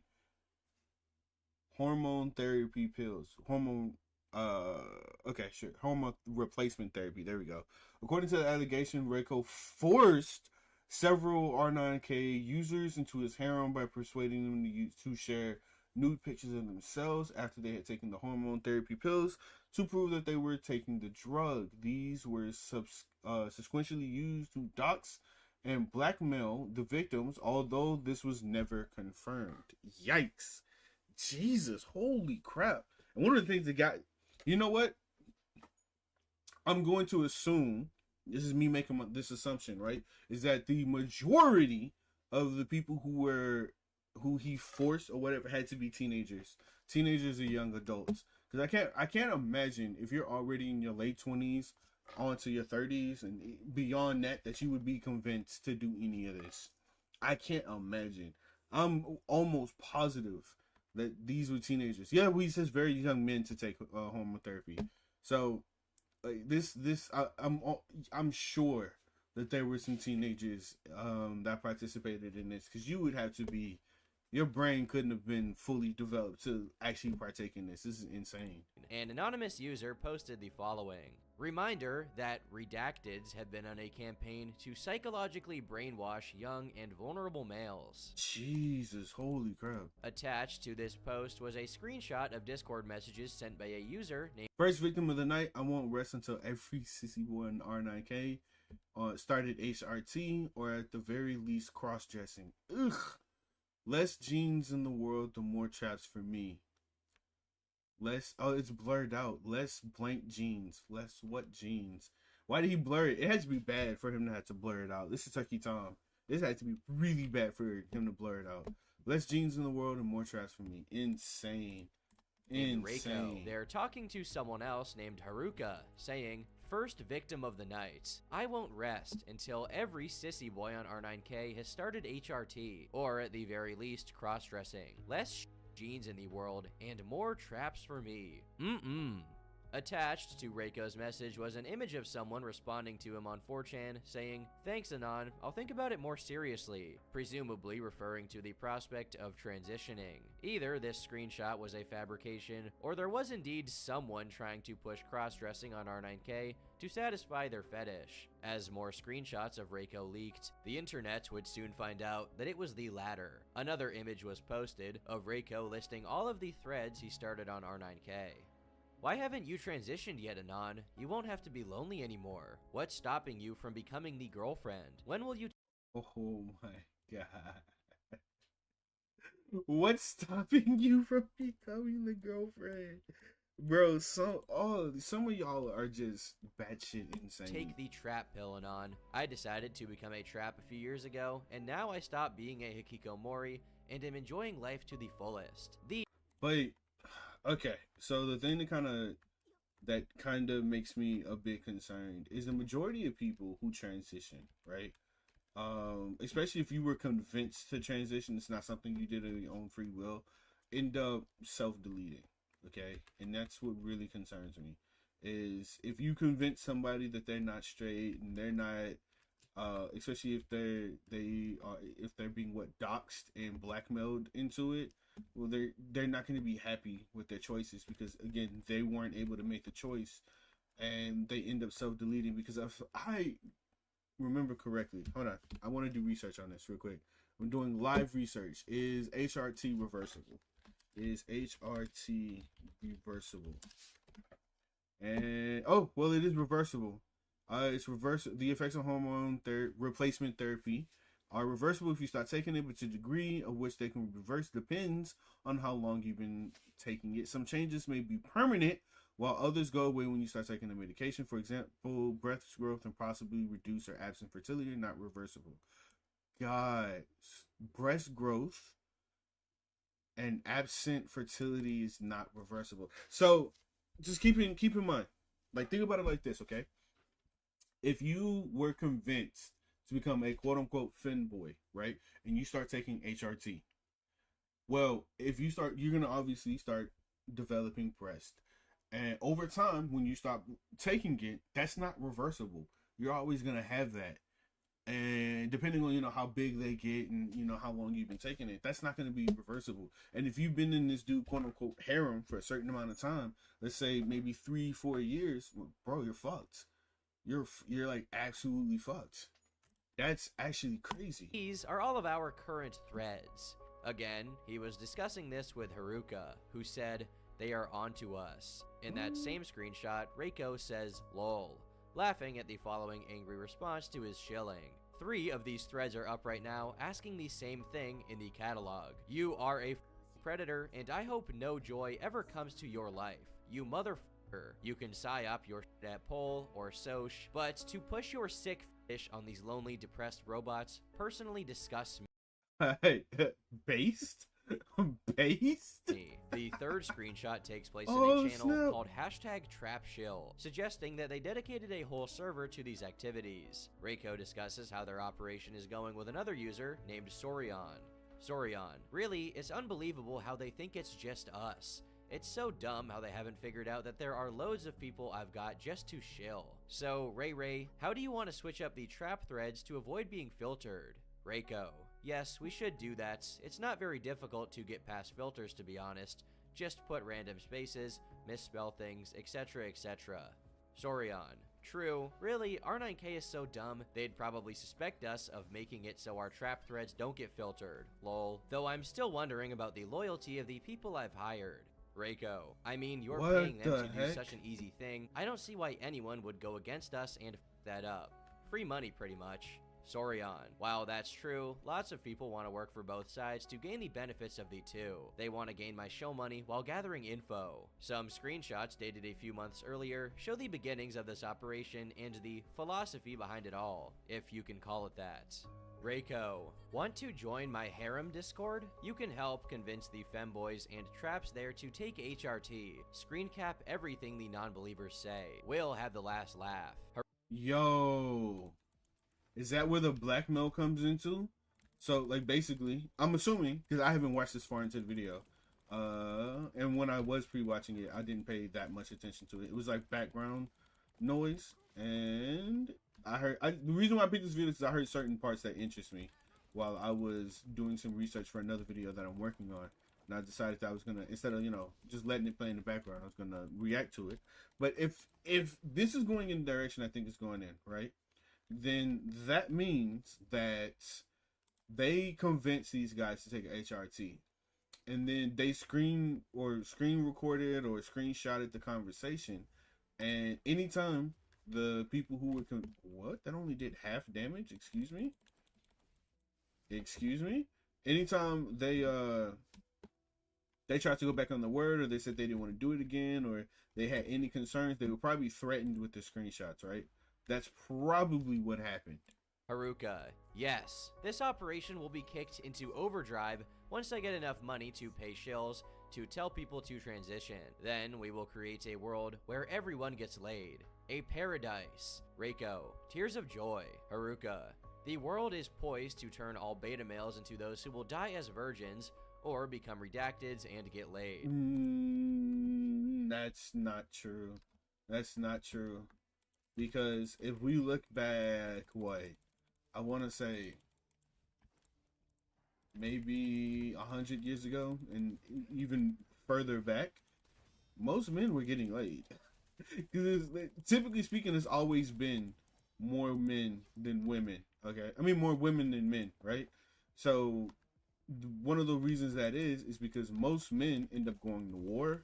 Most men end up like dying early because of diseases, because of working in coal mines, or different various different dangerous occupations, right? So typically speaking, there's always been more men in the world than women. With that being said, compared to now, most men back then used to get laid. Like, it was not that hard to get a spouse. The reason why it's hard to get a spouse now is because typically speaking, the standards to get a woman has increased, right? Most women are getting educated. Most women are not housewives. So the standards for men have drastically increased. You have to make more money than them. You have to be more active. You have to be in shape. Like, it's really hard. If you don't meet a certain standard, it's really hard for you to find a partner. And that's kind of one of the reasons why, I didn't mean to do that. This is one of the reasons why it's like super difficult to get laid now. And then obviously most men are gamers, introverts, and like people who don't like to go touch grass. Actually, I shouldn't say most men, but like the people that you see typically online, they don't like to do shit. Some of them don't have jobs. Some of them just stay at home all day and play video games, GTA and whatnot.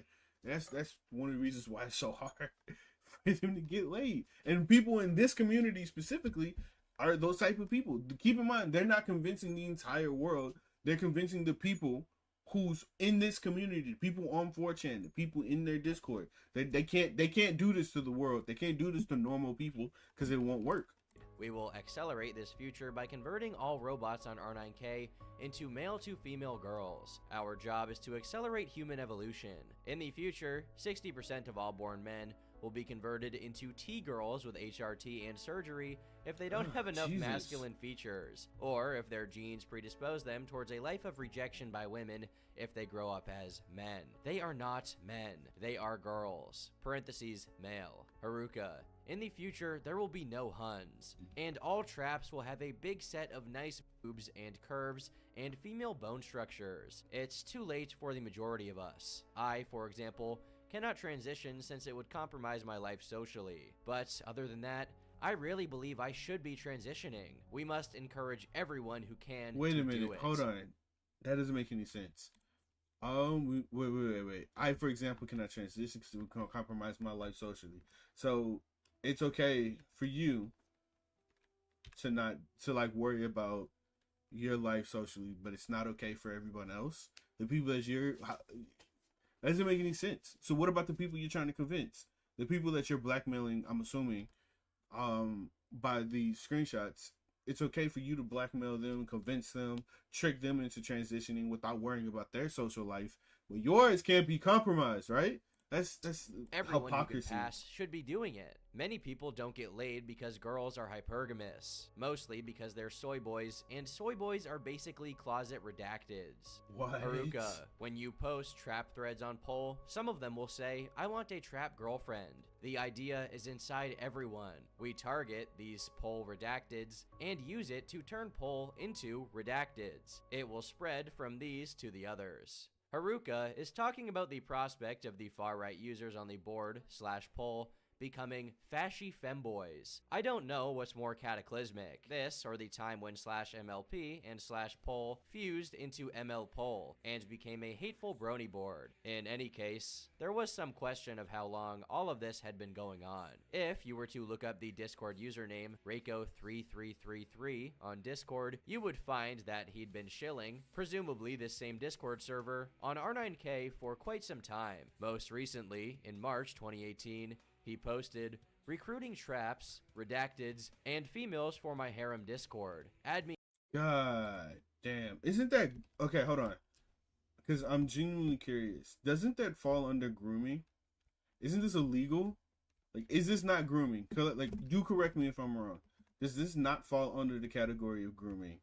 Because I'm almost positive that it does. I'm almost positive this is grooming. Me up, but it went all the way back to November 2017 when he made a thread saying, "Hey, any traps want to join my harem Discord to fluff up the numbers so I don't look pathetic?" Apparently, this really was an operation to turn the robots gay, orchestrated by a clearly demented man with too much time on his hands. But what were his motives? Well, it's actually not hard to guess. Dated September 2017, we have the following work of literary horror and hilarity from Reiko himself, though there's some question of this being a copy pasta. "My ultimate fantasy is kidnapping a cute boy and locking him up in my basement. I will let him consume nothing but soylent."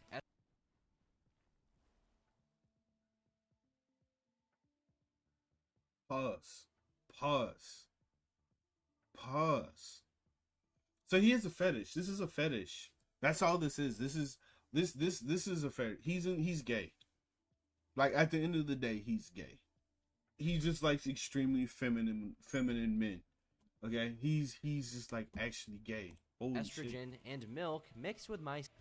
Every day when I catch him about to sleep in bed, I will enter his room, manhandle him into a chair, restrain him, and put him in front of a monitor that is showing terabytes of sissy hypno videos. As he falls more and more for my psyop, I will leave adult toys around his room for him to play with. Near the end of his training, I will remove all the toys from his room and leave makeup, shaving tools, and dresses in his room. I will deny him any kind of pleasure for a week straight, but when he is completely lust-filled, I will descend into his room with nothing but a mask on. Haruka.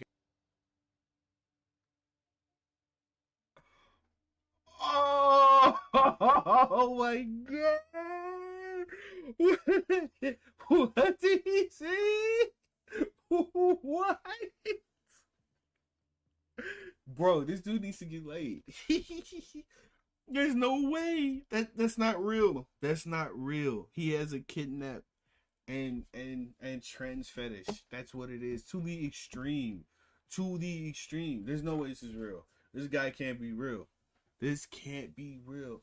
I can't imagine. This can't be normal. Well, obviously it's on 4chan, so it's not normal, right?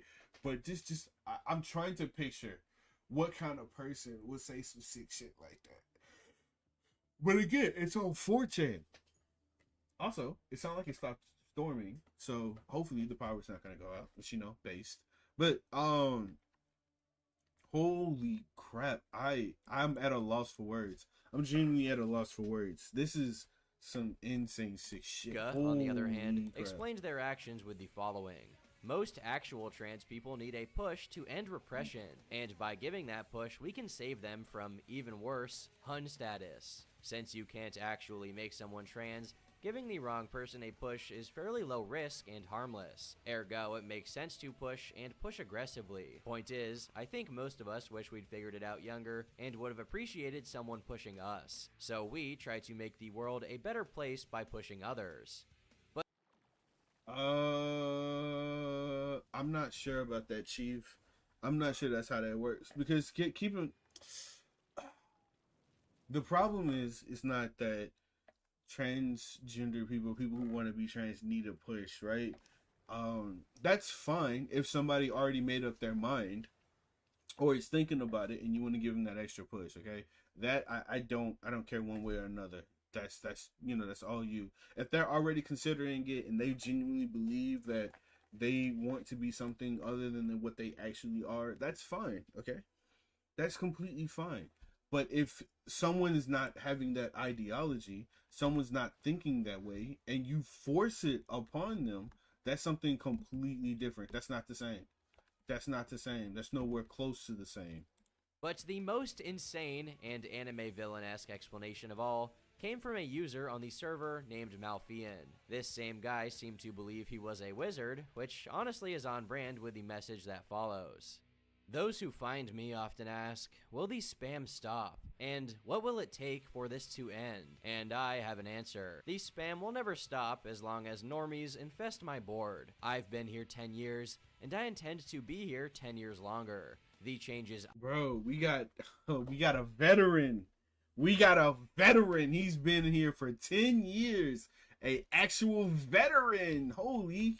Yo, this guy has not touched grass since the 80s, my boy. We got an actual veteran. When actual men were going to war, he was in his room.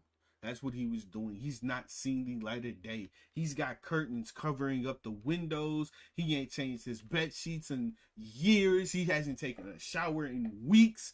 He's never cut his nails, never cleaned his beard, never trimmed his hair. We have a actual veteran of the internet, ladies and gentlemen. I see are ones of calcification and drifting towards the normalcy of Google, YouTube, etc., where everything is sanitized and frozen in time. I do not care one way or the other about the current zeitgeist of transgenderism, just like I did not care back in 2014 about cuckoldry or Gamergate. What will be made clear, however, is that if you decide to visit this ancestral land of filth and decay, that you will not leave unchanged. You shall become something that you once hated, and forevermore shall you be that twisted and horrid thing. No, I do not care for simple... Oh, hold on. I gotta read that again. If you decide to visit this ancestral land of filth and decay, why? Why does this sound like a Dungeons and Dragon quest? It sounds like a quest. If you decide to visit this ancestral land of filth and decay, yo, you will not leave unchanged, and you shall become something you once hated, and forevermore shall you be that twisted and horrid thing. Yo! It turns into this just turned into like a Fallout, or no, what's the name of the game? A Skyrim quest. It is a Skyrim quest. Oh, yo. Victory over this invasion. There's no way he worded it like that. Minds warped and bodies mutated into purposeless forms by the changer of ways, with the consent of those... There it goes again. There it goes again. Nor do I care for simple victory over this invasion.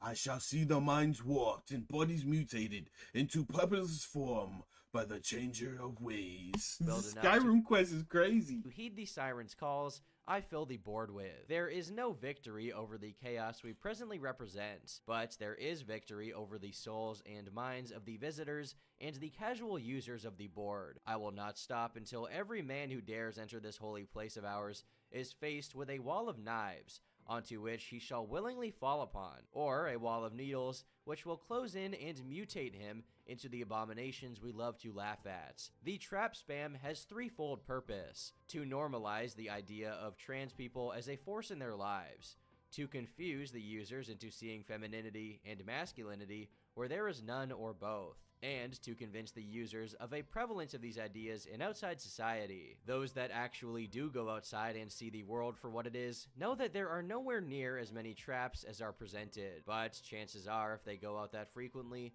they do not have the time or alignment to argue against it with their likely liberal views and... Bro, this is the most insane Skyrim quest I've ever seen.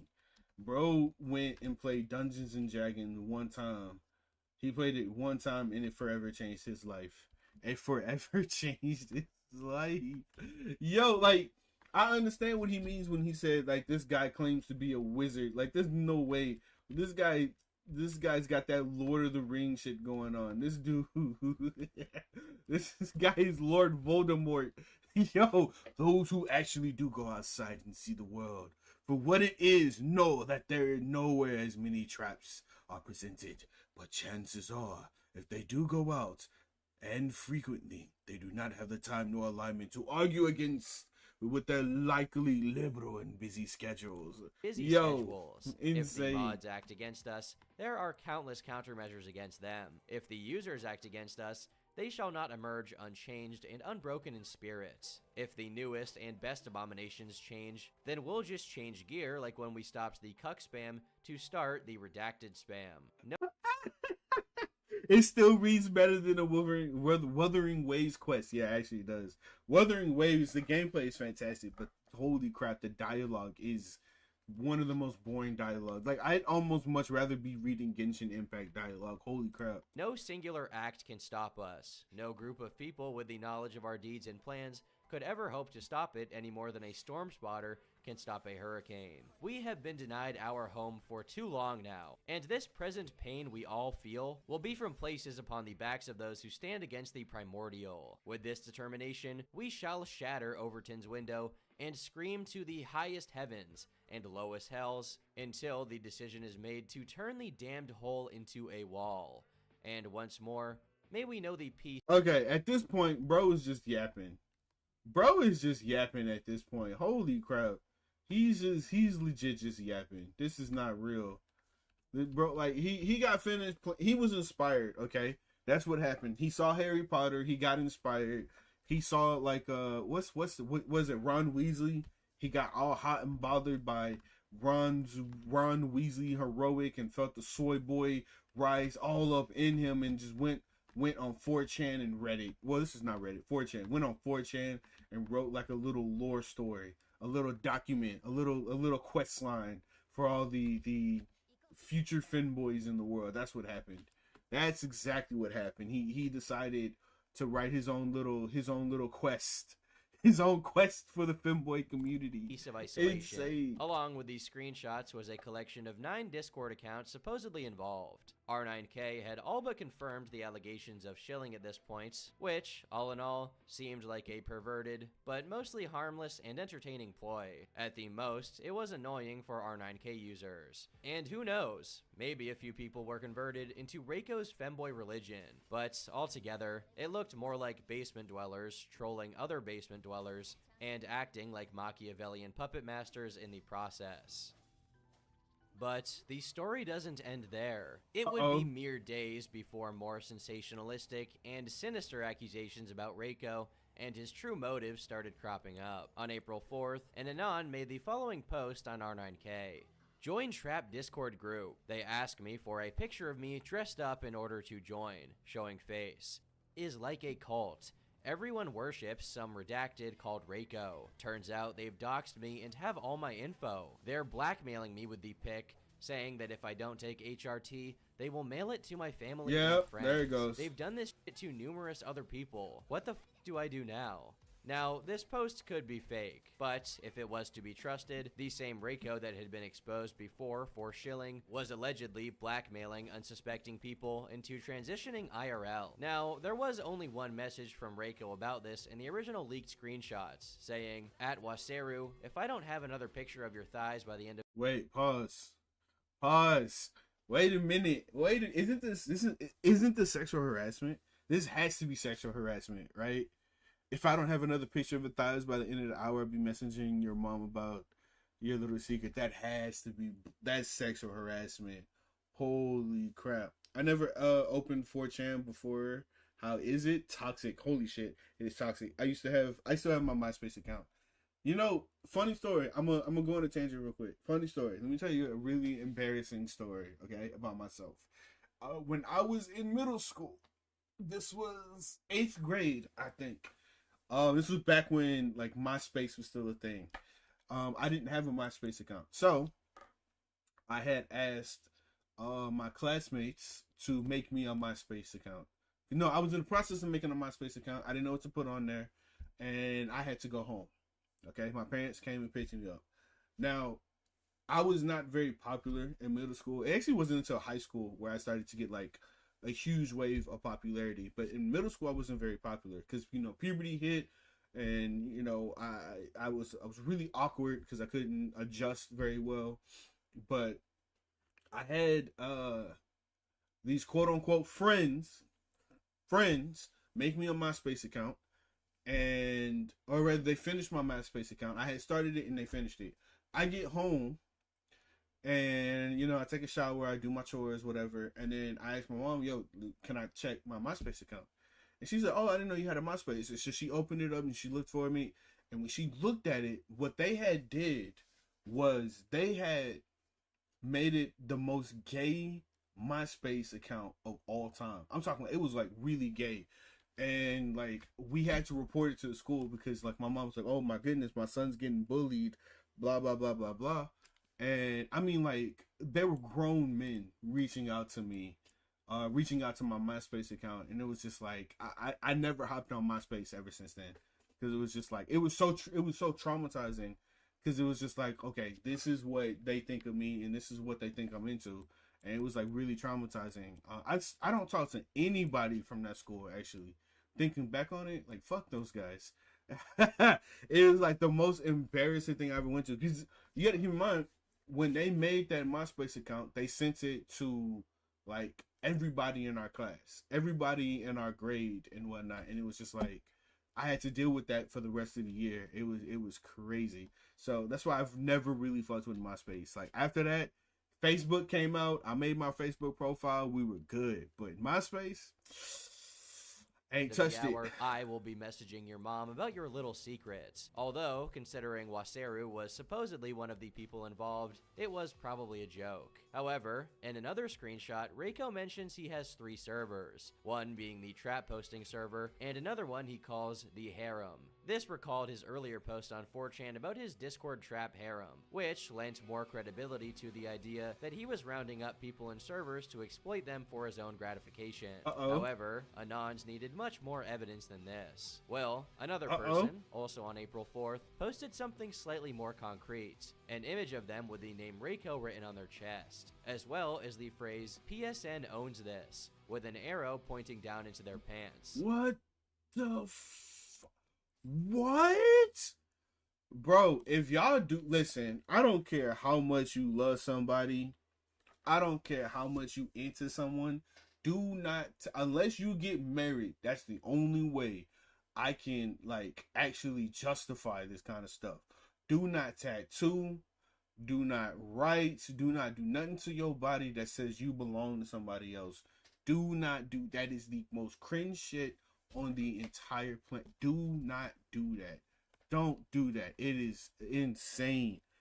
Insane. Like, bro, because you never know, especially when it comes to tattoos, you never know what's going to happen in that relationship. You don't know how long you're going to be together with that person. You can be deep dog in love. That person can save you.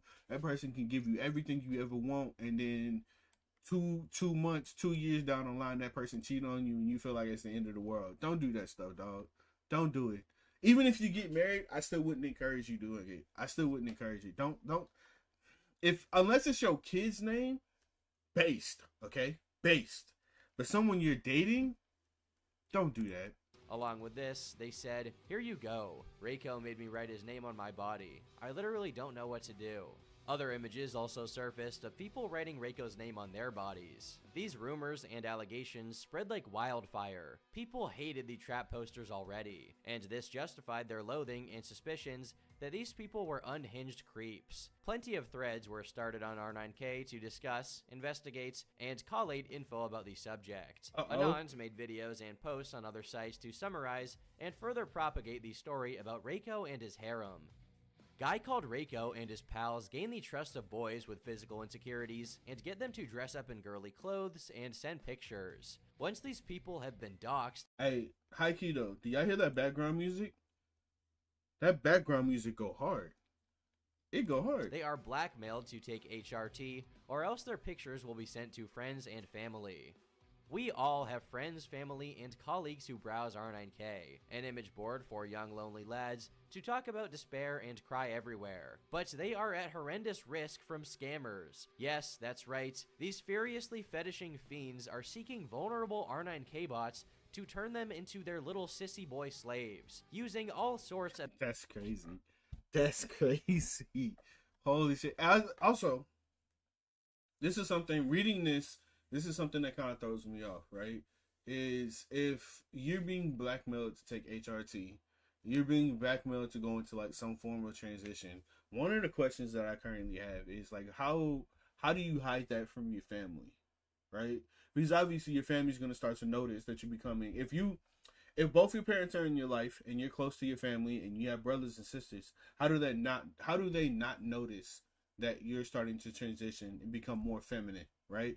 So you're developing breasts, I'm assuming growing out your hair so it can become longer, or wearing wigs and makeup, like, especially, I have 4 little brothers, okay? I'm the oldest in my family. I got 4 little brothers. There's no way before my other 2 brothers were born, because they were born when I turned like 18 or 19. There's no way growing up all 18 years of my life, my other 2 little brothers, if I was to do crap like this, they would not have found like a wig or like some makeup. How do you get away with stuff like that? Like, how does your family not notice what's going on and ask questions? Because sure, you might be getting blackmailed, you might be getting threatened online, but to some extent, how do your parents not notice what's going on? Or is it that the parents and siblings or whatever don't notice because they're already absent, or they don't care, they're not paying attention, which leads to them being in these communities in the first place, being in this harem? Is that maybe not having that family exposure is what put them here in the first place? These are just questions that I haven't off the top of my head, because I'm actually genuinely quite curious. Of emotional manipulation, threats, and docs. They're turning the freaking robots gay. It's developing, it's happening. Bussygate 2018. The theory was that Reiko and his gang had chosen to conduct this psyop on R9K because the men there had a lot of pent-up desire, and they just wanted some kind of intimate interaction or validation, no matter what it was. It didn't matter if they had to get that validation by cross-dressing, and it didn't matter if it was coming from a guy like Reiko. Internet sleuths dug up Reiko's other accounts to find any other details about the man that could potentially dox him. He had a Twitch account, a profile on Steam, and a YouTube channel. Oh, look, how to draw an anime trap. Oh, that's crazy. That's crazy. Yeah, I'd say that sounds about right. People were already far, far into the land of speculation at this point, which ties back to the case of Shuab Aslam and his death. He took his life just a few weeks before, in March 2018, so people tried to connect his death to Reiko. Remember that boy who skullcapped himself the other week? Apparently, he was caught up in it. While it was during the same period, and he was on R9K, there's no evidence of a connection other than that, and it ended up being nothing more than a rumor that spread. Oh my god, what am I reading? What? If 16 is legal here, then it won't magically change because of the Fed retard LOL. Also, never created CP. Oh my god. Spread solely because people Wait, hold on. I tried my best to get him to stop, told him the HRT would fix it and everyone would give different results, but couldn't do it. Oh my god. However, if true, it would explain why he did it, since, as his name indicates, he was either from a Muslim family or a Muslim country, and cross-dressing would be frowned upon to say the least. However, until then, there was no solid proof that Reiko had been blackmailing anyone. Running a sissy hypno psyop? Sure. But coaxing people into taking HRT, threatening to dox them, forcing them to write his name on themselves as opposed to them doing it willingly, there wasn't much of anything to back those allegations up. Well, until the following thread was made.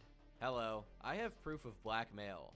My friend Yozam was caught up in the Reiko drama. They tried forcing him to take HRT and post pics or they would dox him. He was smart enough not to and tried to retaliate. Here's the logs. Please. Oh, yo, that's one of the things. Okay, so being a YouTuber, being in various different communities, one of the things I'm always careful about, okay?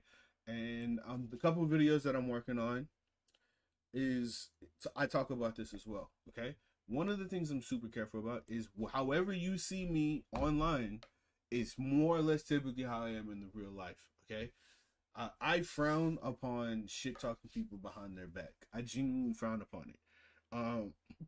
Whatever I say in private DMs, I say openly. Okay, so for example, I got into a voice call with a couple of people, and I told them what I really think about them to their face. Because when I was growing up, one of the biggest, when I was growing up, dog, I grew up in the community in the time, and I think I said this in like a few of my videos, where it was almost dangerous to step on another person's shoes. That was dangerous. To bump shoulders with somebody, that's asking for a fight. You either, and one of the things was, if you bump shoulders with somebody, the first person to apologizes loses. You don't apologize. You bump shoulders with somebody, you look them in the eye and you go like, "What's good? What? Watch where you going." You don't apologize. You don't bump into them and go, "Oh, I'm sorry." No. That was pussy shit. Okay, you didn't do that. If you want to be hard, you had to be ready to fight. You stepped on somebody's shoes, get ready to fight. Like, I don't know why. Thinking back on it, it's stupid. It's so stupid. Stuff like that is stupid. But back then, you always had something to prove. You had to be hard and whatnot. And so the reason I bring this up is because back then, if you wanted to shit talk somebody, you got one or two options.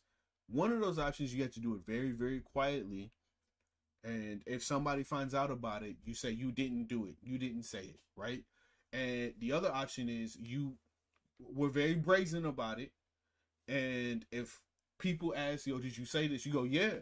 Because no matter which route you go, you're probably going to get confronted, right? So if you talking crap about somebody and the person you talking crap about hears it, they're going to come to your face. They going to come to you in your face. There's no escaping that. There's no escaping that, especially if they hear about it. So oftentimes when we talk crap, you got to understand that you got to talk crap under the assumption that somebody's going to find out about it. You are not safe. You are not safe. So now man, it's just how I live, is that if I'm going to talk shit about somebody, I'm going to do it publicly. Like, I have no problem doing that. I'm not going to talk crap behind people's back. I don't like doing that because that's not how I grew up. So when it comes to stuff, like this, when it's someone's like, "I have proof of blackmail," it's like, yo, dog, that'll never happen with me, because this is insane. Private logs, yo, bro, I can't imagine you doing some shady shit in the background. Somebody logs it and you get this whole expose. Dog, I can't imagine that, because I would personally, it couldn't be me. It couldn't be me. I wouldn't blackmail nobody. Like, I feel like whatever you do behind the scenes eventually is gonna come out. So if you a piece of shit person behind the scenes, it's gonna come out. If you treat everybody a certain way, stuff like this won't happen, right? Please do not let Reiko do this to you. Linked in the thread were Discord logs. The logs themselves, however, tell a bit of a different story. Reiko was indeed trying to pay someone to get the docs of this individual, whoever he was. But apparently, it was because Yozam had tried to SWAT Reiko. Now, even if that were the case, it could be retaliation against Reiko for attempting to force him to take HRT. And even if this Yozam guy made a SWAT attempt, it wouldn't necessarily justify Reiko trying to dox him. Yozam, they tried doxing me. Anon, was that before or after you tried to SWAT him? Yozam, after I provoked him.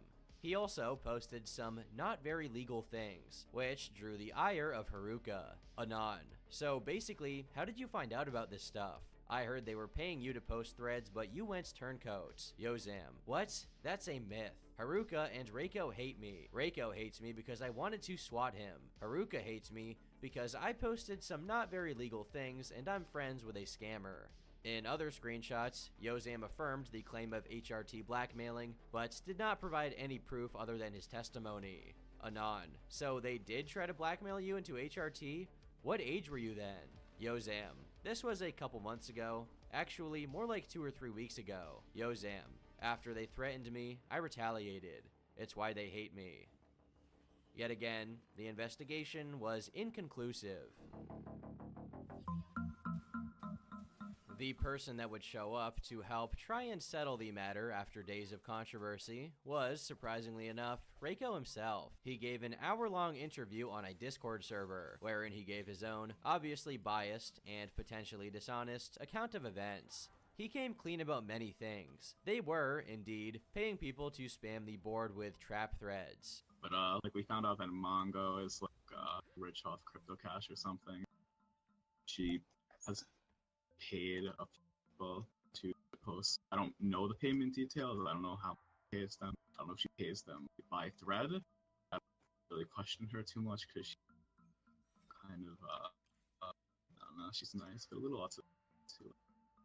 Where did the money come from? A rich. That's crazy. That's also crazy. One of the things, and I know I'm jumping on a tangent. One of the things I'm gonna start doing is like, if I get into a call with somebody, I'm just gonna like buy a hard drive with like, I don't know, 3 terabytes of space and like start recording the voice calls. Cause I'm currently in like some kind of controversy where it's not even a big controversy. It's just unnecessary drama where I was in a voice call with a couple of people. Some random mad e-girl jumped into the call, provoked me and the mates who were in the call into like an argument, and she recorded the whole thing. And she like twisted up from what I understand, she twisted up the call and tried to make it seem like we were the bad guys. Nobody believes her, which, you know, fucking based, right? No one believes the narrative that she was trying to pull. But she ended up like getting one of my mates banned, and one of the other guys was just like got in trouble. And so like I was lucky. I dodged all of that shit. But by that same note, well, obviously because I didn't say anything that was too bad. But it's just insane. Like I'm going to actually start voice recording calls that I'm in, because situations like that, when like, just imagine you hop in a call with somebody, you say something, someone clips that something out of context and uses it as blackmail, or uses it as like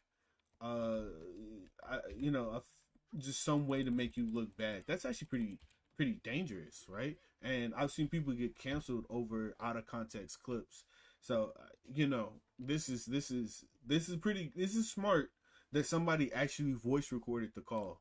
Neat girl named Mongo who made $70,000 off of crypto. On the one hand, I'm thrilled that not everybody has access to money, when this is what this sick freak did with her cash, as opposed to literally anything else. However, I also have to appreciate the James Bond villain endeavor she undertook to finance trolling on an industrial scale. Reiko also gave an estimate of how much of the trap posting his server was responsible for. Okay, and to give people perspective, what percentage would you say of the trap threads were yours?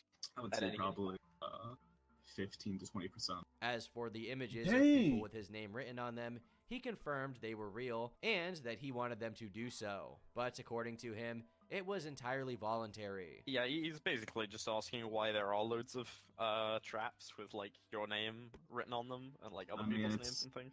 That's not like a malicious thing, though. It's not like I'm forcing them or blackmailing them to write their names. Like, I mean, I really like thighs, and like I've gotten people or traps to write my name on their thighs. It's not like a blackmail thing or like a threat thing. It's just, I've gotten them to do that before. And, like, a lot of them are willing to do it for whatever reason. He went on to give a rundown of his various servers and their functions. We had a RGTOW, like that. I'm not going to really give the full server history on that, but just give us the quick rundown. It's just like it was pretty much for a while. The main owner was Haruka. It was just like it was mostly, it was just like a regular R9K until like the trap posting started, and then like we got leaked and we decided to make the trap shilling Discord. We referred to as Operation Traptopia. That threw me off. I hate when that shit happens in videos. I thought I was in the Discord call and somebody disconnected me. Yo, that threw me off. More serious than the trap posting in RGTOW? Yeah, that was like more secure and more serious, just because at that point we didn't want to really like get leaked. Oh, whoops. draw any attention because obviously that not a very good idea. And then the harem Discord, which is something completely separate from both of those that I had for a long time myself. That it was just mostly like female and like trap friends in the server.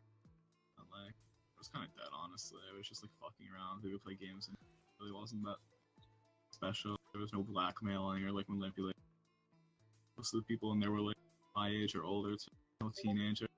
He claims that the youngest person on the server was 17, but that it was okay since he was 19. I mean, I wouldn't really call that pedophilia, considering there was, like I said, it was like a sexual server, and he never made any sexual posts. He was just a friend.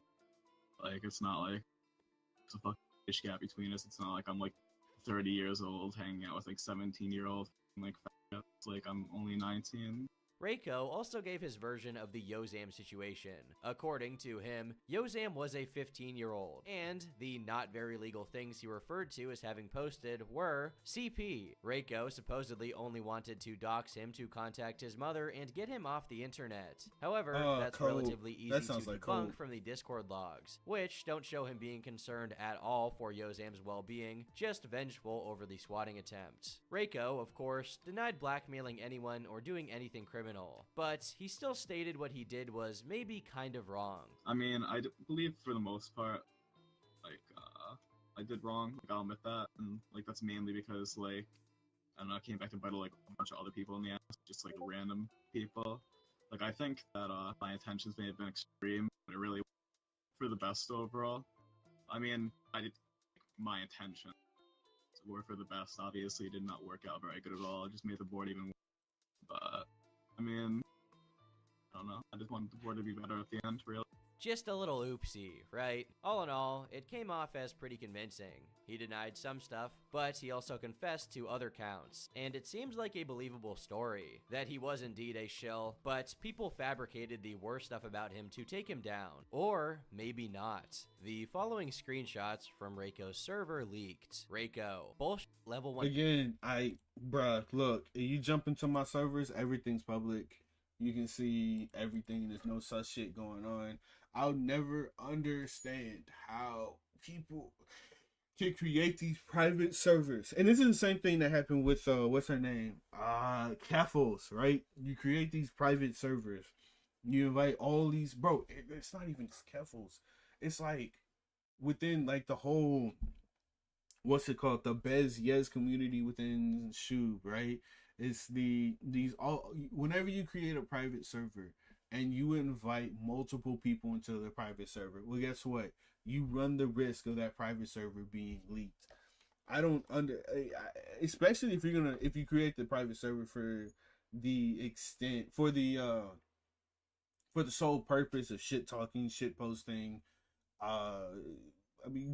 plotting, being malicious, anything like that. This stuff is gonna get leaked because somebody within that server is going to take screenshots to protect themselves or to expose you. Just imagine you create a private server, you invite all these people, and then there's somebody who don't agree with you on a certain topic, and everybody start lashing out at that person. Well, guess what? That person's gonna get pissed, take screenshots, and you're gonna end up getting exposed, which I've seen far too many times happen. Or you end up attacking one of your members' friends or one of their mates. They get pissed off again, take screenshots, take voice recordings. It's just like you guys kind of set yourselves up for like failure when you do stuff like this.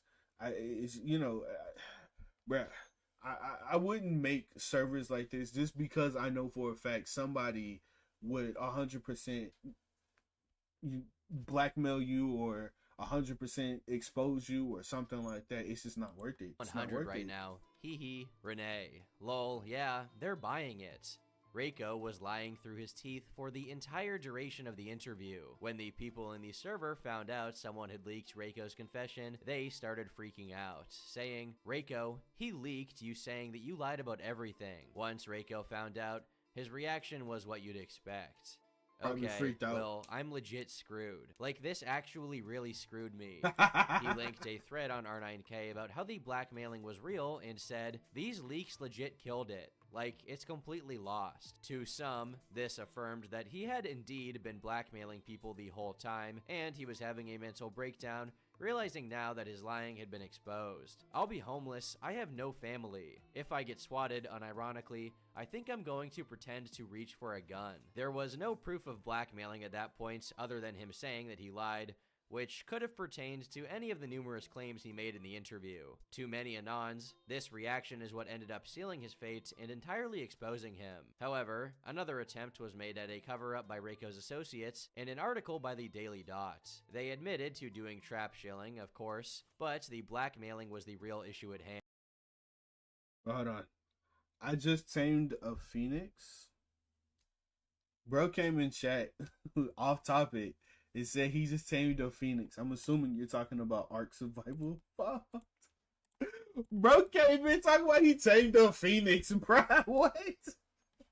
The most random shit. Yo, congratulations, man. Congratulations on your phoenix taming. One person from the server confirmed the accusations, while another denied them. They also claimed, as Reiko had, that the people with Reiko's name written on their bodies were just Reiko's friends. However, at this point, it didn't matter how convincing a cover-up you could put together. People were already wise to Reiko and his associates' antics, and weren't open to reconsideration. There are plenty of different angles to take on this situation. This whole story is dubious from the get-go because it's documented almost exclusively through Discord messages and Reddit threads. These could easily be falsified by anyone with a moderate aptitude in Photoshop. It's still unlikely that everything that went down was fake, but that fact certainly casts doubt on nearly every aspect of the incident overall. Bruh, I have no celestial light 5 stars, and this is frustrating me. Why do they call it 5 stars to begin with? Because these are 4 stars. Hold on, let me see real quick. So this is celestial. Let's go to glacial. I don't understand why these things are called 5 stars. They're 4 stars. I just don't understand why they call them 5 stars. Because when you get one, it only shows you 4 stars. I genuinely don't understand. I don't know if it's a game bug or a visual bug or if I'm bugging. I don't. These are 4 stars. I don't get it.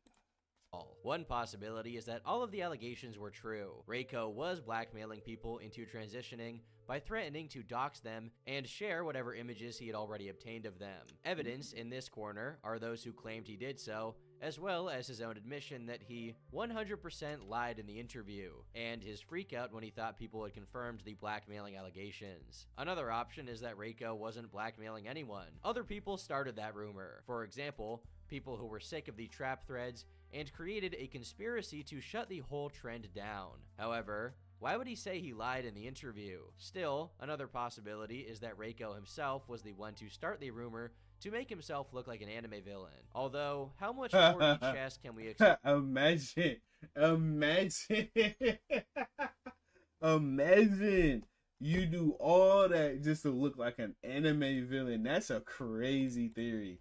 That is an actual crazy theory. Back of a robot that's so dysfunctional, he spent the good part of a year trying to make random strangers on the internet cross-dress. Maybe he could have wanted to create a drama or controversy to get himself recorded in the annals of internet history. Perhaps he was the one who made the post starting the rumor, the one who posted the pics of people with his name written on them, and maybe he even faked his confession to having lied to implicate himself, and in some way saw all of that as beneficial. He would have to be off his rocker for the last option to be the case, but hey, no one can know for sure. The last leaked message from the servers I could find was from August, after everything went down. And with this in mind, I think we have our answer. I need to get those thigh pics. I only have 5. I need to expand. Well, 5 where they wrote my name on them. I need mentally ill, insecure traps to harass so I can boost my ego.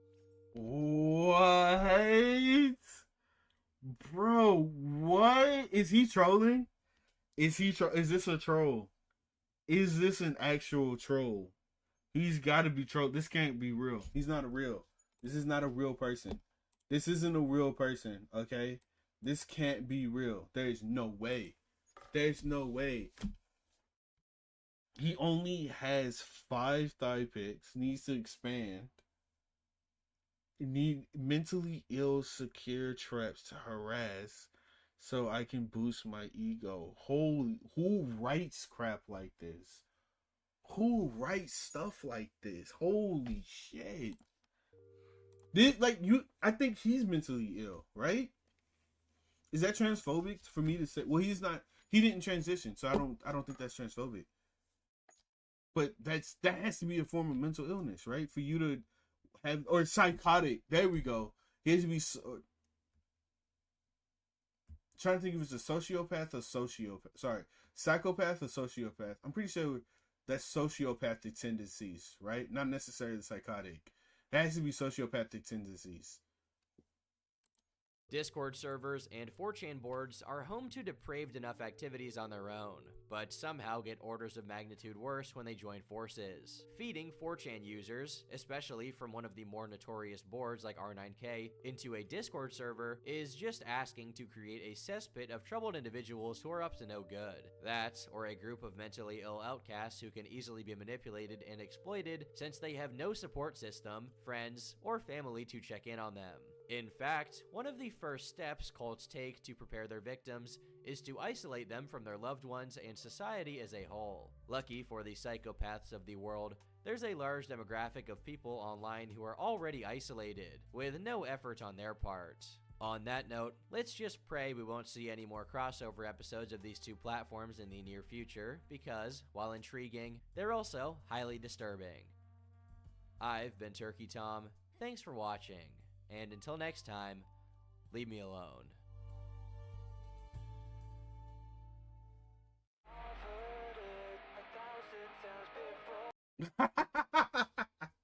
Turkey Tom, I love Turkey Tom's videos. I hear he's a very cringy person though. Like in real life, he makes people uncomfortable. But that's because he pushes his jokes really far. But he seems like a really chill dude. I like his videos. I genuinely love his videos. So that was about the 4chan's femboy blackmail cult, which, you know, this video is like a year old. Speaking of cringe shit online, is another video that I wanted to jump into. So if you're a big fan of ABBA and Preach, they made a video earlier this year talking about the Vosh situation. I have not talked about the Vosh situation. I've seen this video. I know what it's about. I did pre-watch it, but I pre-watched it like when it came out, which was months ago. But if you don't know about the situation, I kind of want to jump into it. And as you can see, it says Vosh and leftists defending CP. Now, if you don't know what CP is, you're a wholesome human being. Okay. If you do know what it is, then you've been on the internet long to know that it stands for I can't say it on YouTube, but it stands for child. Yeah. Illegal content. Okay. Extremely illegal content. But apparently what happened, I'm not even going to talk about what happened. We're just going to watch the video and jump into it. Okay. You don't know anything about the Vosh stuff, correct? No, I have no clue. I know a little bit. Somebody sent me a bunch of links, so we're going to discover it together. Sure, no problem. Let's go. God, this is going to be funny. How do you feel about horse?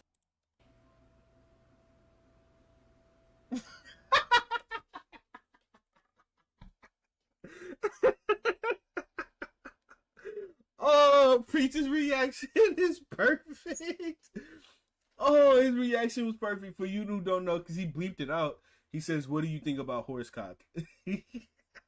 That's what he said. His reaction was crazy. I love that. No, I have no clue. I know a little bit. Somebody sent me a bunch of links, so we're going to discover it together. Sure, no problem. No problem. Question, how do you feel about horse?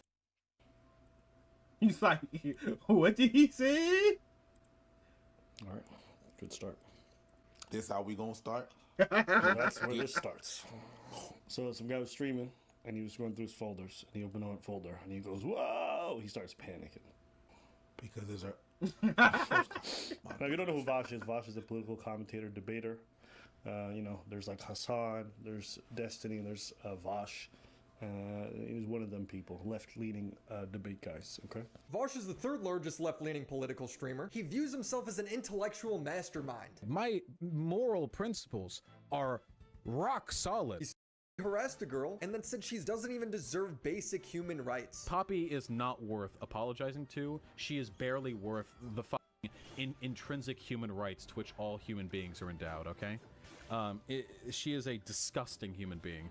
And saying someone isn't worth the basic human rights is insane. Saying that they don't deserve the most basic human rights is obscene. Just absolutely insane. And that doesn't mean what I did wasn't wrong. It does mean I will never apologize to her. Wait, what? So is he admitting he did what he did, but he's like, that person does not?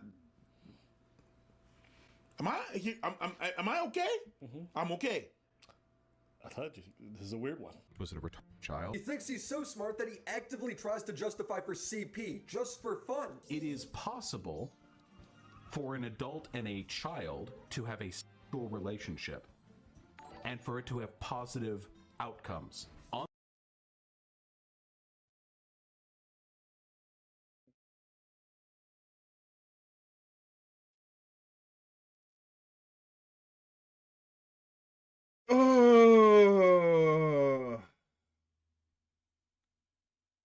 Oh my god. On the child as well. Pedophiles, right, who buy child pornography, would you say they should not be held responsible for doing that? Yes. I would not say that it is unethical for a person to purchase child pornography. I always think that sometimes right-leaning people are a bit extreme when they say, oh, the left will allow this pedo behavior and they're really, and then you pull this shit off. And then all this time I was like, nah, man, right, you need to pump your brakes. The left is not so much like that. And then you pull this shit off, being that comfortable. Hey, you went full retard on this. For watching the pedo show Dragon Maid. Dragon Maid, king of pedophile animes. I'm not watching this shit. While accidentally leaking his lolly. Actually, I'm gonna be completely honest. If you enjoy Dragon Maid, I've never watched Dragon Maid. Okay, I don't get it. Okay, if an anime has the word "maid" in it, I typically don't want to watch it.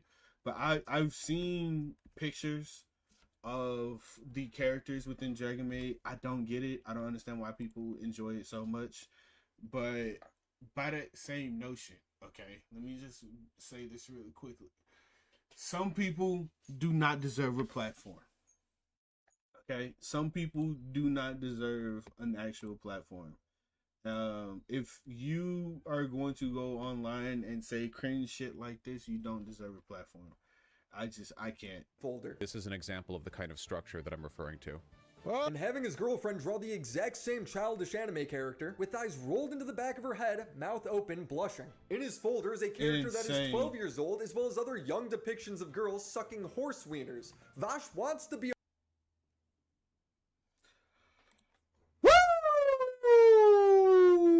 Woo!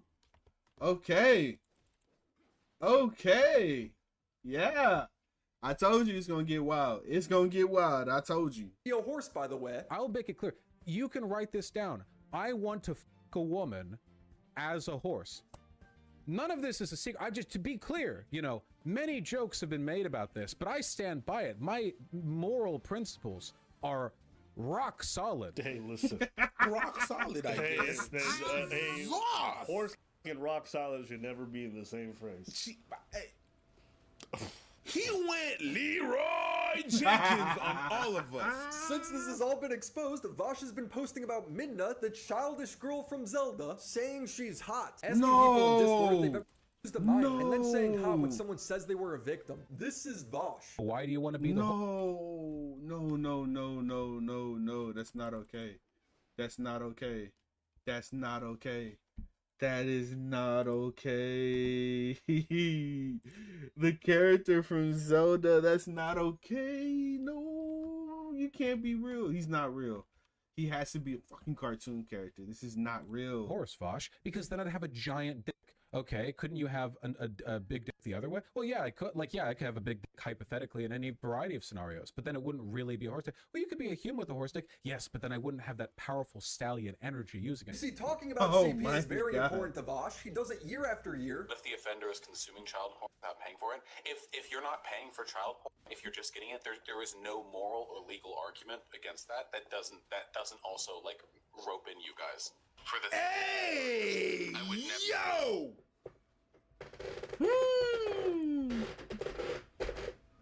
Hey, yo.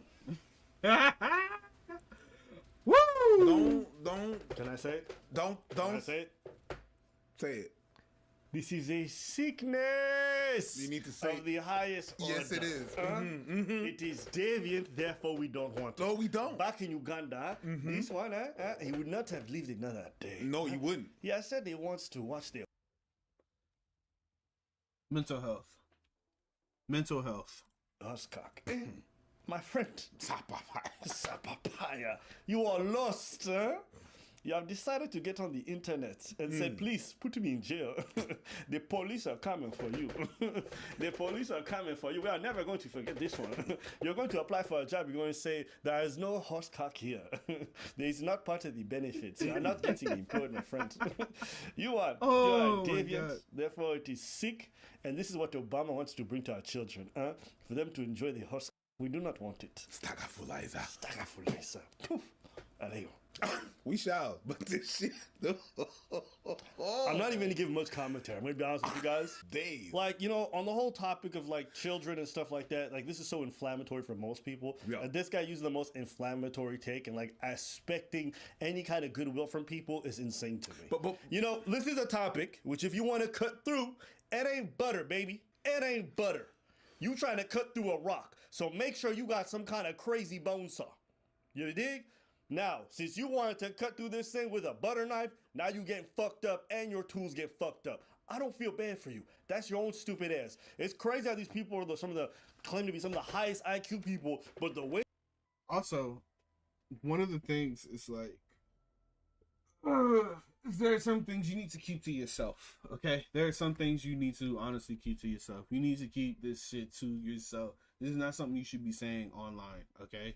There are some opinions that I have, I keep to myself. Then it's not worth saying it out loud because I might get clowned. I'm not the smartest guy in the book. But I know for a fact, if I try to pull, if I try to pull a Terrence Howard moment, I'm gonna get clowned for it. And I feel like most people understand that. With Vosh, on the other hand, I don't think he gets that. Some people try so hard to be smart. They want to be smart so bad that they try to justify everything with some twisted form of common sense, right?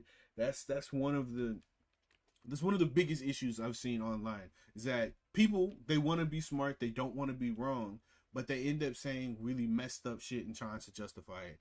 And I can't tell you how much I've seen that crap on TikTok, Twitter. It's just like if somebody's trying to convince you that the sun's not real, it's like, huh? People want to be smart so bad. People trying to justify that the earth is flat. What? Shut up. Just keep your mouth shut. Keep your opinions to yourself. The way that they approach topics is crazy. It's completely like self-sabotage, self-deleting, stupid shit. But why? Okay. Some of these guys debate this stuff religious. I've walked in and heard people say stuff like dog warts. And they're like, but you know about dog warts? And I'm like, what's that? And it's like something about banging your dog. I just turned it off. I'm not going to spend 30 seconds talking. What? Yeah, spending time just debating, like, should you be able to bang your dog? Like, I don't know. I didn't want to learn. I don't understand. Wanting to bang your dog is crazy.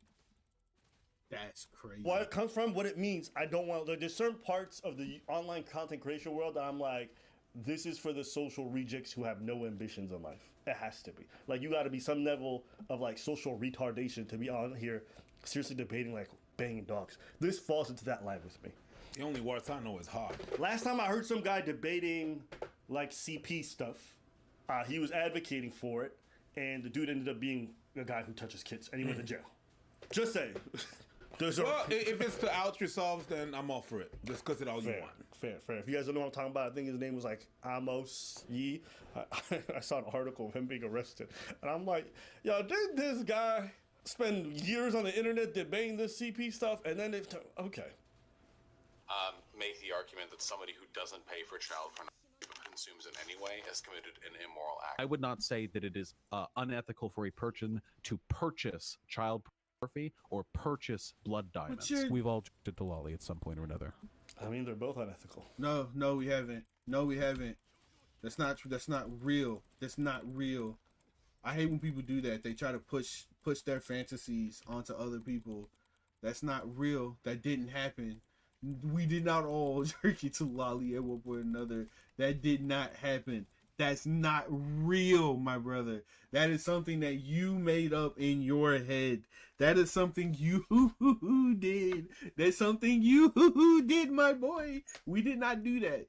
And I think it's perfectly fine to tell the person who has a blood diamond that's unethical. I certainly wouldn't want my wife rocking a blood diamond. I mean, I think the whole rocks thing is also really fucked up. But I don't know why you're diverting from that to talk about CP.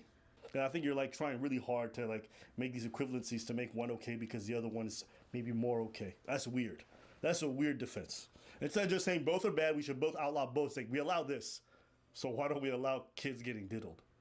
That's wild. That's crazy. We have at some point in our lives been going crazy on some site, and we've been stroking as hard and fast as we can. And no, we haven't. No,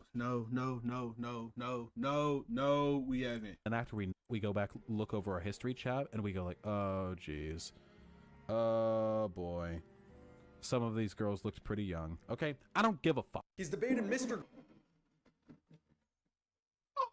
Oh my god.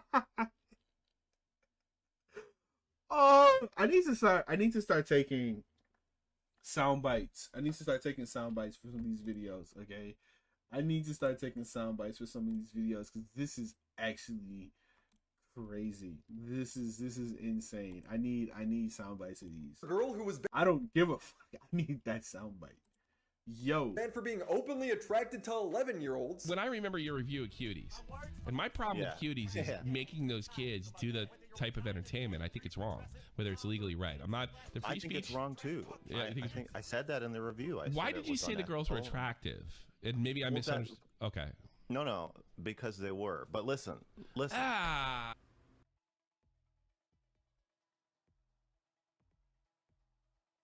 You know what? I'm not even gonna comment. I'm not even gonna comment on that. I can't. There's nothing I can say. Again, these are people I've never seen in real life, so I don't know what to think. I don't know what to think about these people. During the debate, Vosh said that the most popular strip club for men in America would probably be 14 to 17 years old. In one strip club, the strippers are 20. No. He didn't really say that. He didn't really say that. There's no way. 25, 24, 23, 22, all the way down to infants. Which club is the most popular? Let's say men, straight men are going, and they're women. Culturally, I don't think that we've done anything to appropriately discourage that kind of behavior towards girls. So my guess is that it would be somewhere between 14 to 17. He got away with this for years because Vosh would always say it was out of context, but the conversation would resurface when Vosh would leak his Lolly folder. Lolly is anime that focuses on younger or young-looking girl characters that act truly suggestive or erotic. Vosh has been very harsh towards people who consume Lolly, saying that they're probably hiding something. I've had a bunch of links thrown at me by people who are, again, very sussy, trying to argue there's not actually a relationship between instances of child predation and access to like lolicon or whatever. Well, I would assume there is a correlation between people who really want to believe that and people who are pedophiles. Hey, shout out to Willie Mack. He pulled out that receipt real hard on you. Willie Mack makes great videos. Willie Mack makes some really great videos, man. He makes insane videos. I would say that. This is crazy. Yeah, I'd be willing to bet that. The widespread consumption of hentai, lolicon, whatever, you know. I still think that it normalizes quite negative things, you know. We have at some point in our lives been going crazy on some hentai site, and we've been stroking as hard and fast as we can, and then after we nut, we go back, look over our history chat, and we go like, oh geez, oh boy, some of these girls looked pretty young. Okay, I don't give a all right? Crazy to think he was. Oh, I don't give a fuck. I need that soundbite. I need that as a soundbite because that's crazy. Wasn't joking here. Why is the possession of child pornography immoral? Because it hurts people to make child pornography, yeah? Because you have to hurt children to make it. That's why it's immoral. It's not magically immoral. It's immoral because of the harm that is caused by it. So, do we not possess other things that you sound like hurt someone who's people trying to in their rationalize production? child Like, abuse. the argument that I was making essentially is that people are inconsistent in their moral outrage. Oh, he really was making that argument. Oh my God. Bro, just because people are inconsistent doesn't mean that we should allow more material harm to happen to people. Nah, that's akin to saying because we don't solve problems in Ethiopia, we shouldn't solve problems in the Middle East. Like, what are you talking about? Oh my God, this is like, you know, sometimes people are so smart they're fucking stupid. That's what this strikes me as. People will laugh off cocoa butter or chocolate or or cobalt or other products that we tend to get through a really, really unethical system. But then they're really, really quick to denounce child porn. This man says you eat chocolate and Well, you hold dare- on, hold on. That's not real, okay? Because all of that stuff can be ethically produced, right? Like you can make chocolate without slave labor or without these factories or like through illegal means, right? I can't imagine a world where you can make CP through legal means. It's not a real thing. That's not real. I don't know why you. That's like comparing apples to oranges. You can't, bruh. This is stupid. That's a really stupid argument. to care about child pornography. That's what his point is, right? Those things can be produced ethically. There you go. Child cannot. Yeah, the huge difference is one product is a phone where the use is taking place somewhere in the raw materials phase. The other one is grown men getting off to pictures of. If you take out when manufacturing a phone, the end product is still a phone. Whereas with CP, the is the product. It sounds like an argument only a would make. Vosh has been making this argument for years. His audience loves it. I stand by that, and I'll continue to stand by that until I hear good. But you believe that some consumerism is more ethical than others, right? Not all consumerism is equal, right? It's not all equally. If it's all the same to him, does that mean he has actual CP somewhere next to his tax folder? Pedophiles, right, who buy That's child pornography. crazy. Would you say they should not be held responsible for doing that? Yes. Really? Even though they're directly supporting child rape? Yeah, I think it's hypocritical. If I because I bought my computer. Even Vegan Gains, the crazy vegan guy, is like, really? Yo, when you got Vegan Gains going like, damn, that's crazy. You know Vegan Gains is, right? Oh, okay, that's why. Vegan Gains. This is so for people who don't know who Vegan Gains is. I mean, it's in his name, right? Vegan Gains.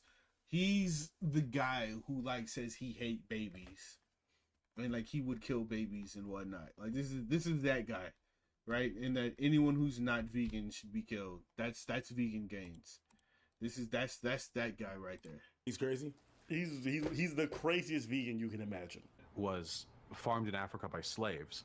If I can do that, and that's legal, and no one's going to call me out in my shit, then yeah, I have to be consistent in that respect. So he owns CP. Cool. Boy, you really showed us with that superior moral consistency. Vosh's response to all of this was to say it's all out of context. For those of you who don't know, Ethan Klein and his friends over in the H3 pod dedicated about 2 hours of the podcast to doing like the platonic ideal of a bad faith Vosh is a takedown, including like everything, like 5 years ago, like stuff that's been addressed so long that I mean I didn't see it. I saw people in my Discord talk about it. I didn't want to watch it myself, partly because it was just Ethan Klein to Ethan Klein. I don't like Ethan Klein, but that shit was not him. That's you, baby boy.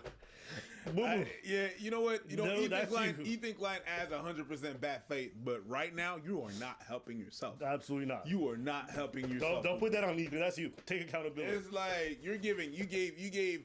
It's like Ethan Klein is of bad faith, but you gave him all the bad faith. You gave him all the tools. You're just like, here, on the silver platter. It was right there. There's no amount of context that's gonna save you. It's not even bad faith. It's like you said, it's you. Listen, there's no context that's gonna save you. There's none, and I can see why you didn't want to watch that shit. I wouldn't watch that shit either if I said that. I would want to bury my head and move on from this topic ASAP because there's no way you can explain this shit away. Turn off your Discord. Don't let nobody tweet at you. Bury your fucking head and keep it pushing if you even want a chance to survive this. Because the more you talk about it, the more dumb you fucking sound. Yes, you heard that right. Vosh is making the argument Ethan took him out of context, but he didn't even watch the stream. Why is it a recurring thing that you get accused of? Well, for the most part, I think it's just because people hate me. Stop thinking and just go watch the thing. Just stop assuming shit. You're doing Ethan Klein to Ethan Klein. Yes. Like, stop. It's not because we didn't even know who you were. I mean, I knew, but he didn't know. I didn't know. And I'm really indifferent about you. Not anymore. But you a weirdo. Yes, you are. And I would not let you around any of my kids. I would not let you in my neighborhood with any of the kids there either. You a weirdo. I feel like a lot of the stuff that I've said looks pretty bad without context. But it looks bad without context because it looks bad with context. Facts. It just looks bad. It looks bad. And you gotta just be accountable for the fact that you. Also, this is something else, right? Like, if you're going to say something super controversial, and you get in trouble and you get like into like this mass cancellation, a lot of people on YouTube are making videos on you. Don't defend it. Don't either one, retract your statement and say, hey, I was wild in here, or two, just keep moving. Just keep it pushing. I feel like every YouTuber is going to get caught in some kind of controversy, or their past is going to catch up with them eventually. Just keep it pushing. I guarantee you, people might bring it up in the future, but just like don't talk about it. Don't. I guess it's difficult for Voss because his whole content is all about arguing with people online, like getting into these debates and whatnot. So I guess it would be a little bit difficult for him. But because I can only imagine he gets into a debate with somebody. He gets into a debate with someone, and they be like, "Oh yeah, coming from the guy who says that he wants to such and such little kids." There's no coming back. There's no coming back from that. You're not coming back from that. There's no way. Oh man, you just lost the whole debate right there. But if you're not, I mean, just like in your normal streams, just keep it pushing. Don't say nothing, and just continue on. Keep making content. You're gonna lose some subscribers. You're gonna lose some followers or whatever. But over time, you get them back, right? Just continue doing what you're doing. Bury your head in the sand and keep it pushing. I don't understand why he just went on this thing where he felt like he had to defend himself. It's so stupid. He just put himself in a worse situation. You was being spicy, not realizing you was feeding the wrong crowd. You was being spicy, now your butt hurts. Yeah. Yeah. Bro, stop eating spice if you can't handle it. We're not telling you can't handle spice. Baby boy, you got diarrhea leaking everywhere. Not a doodle stings. Bro, you were peeing at your butthole talking about context. You were sitting down eating jalapenos. Now you mad because everybody's jalapenos business. Yo. No, boo boo, honey chicken, cherry chow chow, honey or honey bunch. It's you. That's it. What do Sneeko, Fresh and Fit, Hassan, and Vosh all have in common? When facing legitimate criticism, they will never engage with specific points. They'll just always vaguely say that you're lying, hoping their audience blindly believes them. This is one of those situations where you have to appreciate the fact that I must be pretty great for people to have to lie that much and that aggressively to try to take me down. Or delusional. I think in this case, you're just delusional. I was going to open up an image with right-click, open a new window, but instead I did right-click, save as, and it opened a folder called To Be Sorted. The To Be Sorted folder, which is where I put why are images you that have yet to be explaining sorted. it? Why are you explaining it? Why are you explaining it? This is the thing I'm talking about. Oh, my bad. Oh, damn, bets tomorrow. I'm not ready, sad. I've only made, I think one. Oh, my back. Holy crap. I think I popped something in my back. I made one card. I made one card for batch, and that's it. That's all I'm gonna make.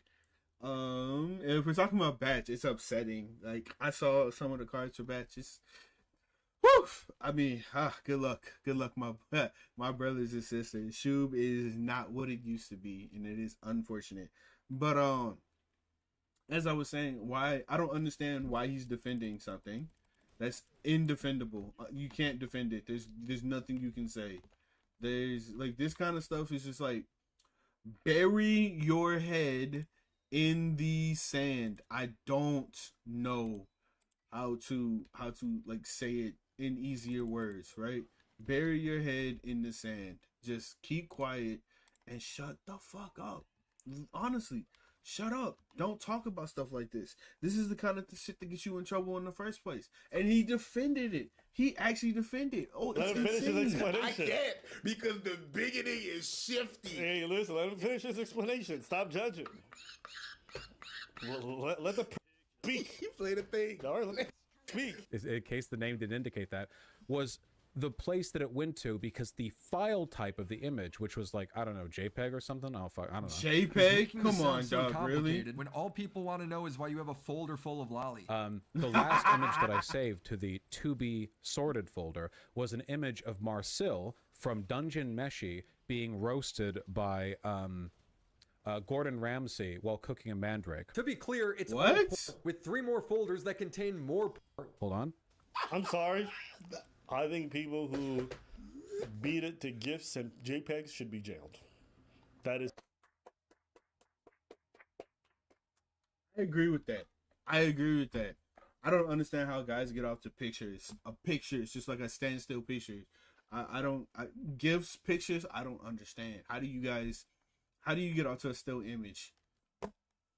I mean, I could understand if we lived in like the 1720s and they still had those magazines or those picture books. Not even the 1720s.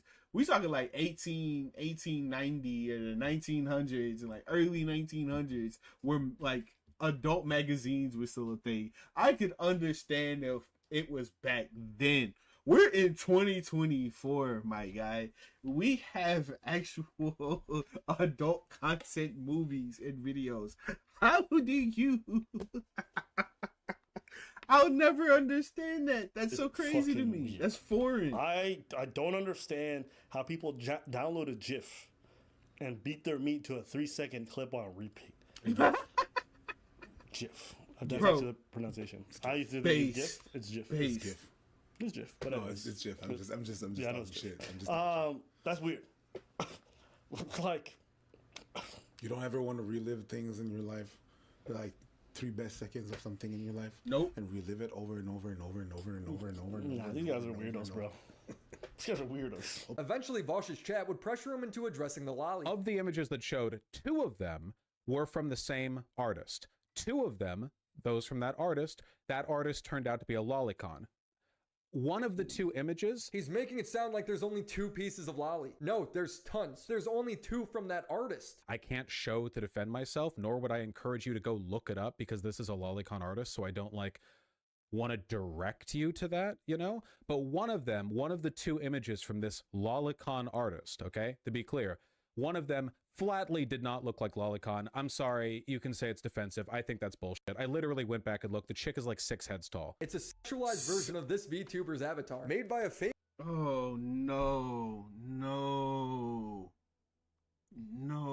come on. This is why like I try not to jump too deep into the anime community, right? This is one of the reasons why like I'll only watch an anime series once a week or once every other week, and I try not to watch too much anime. When I first started college, I was all into anime. Like I can binge watch multiple anime series within a week. Yo, it was based.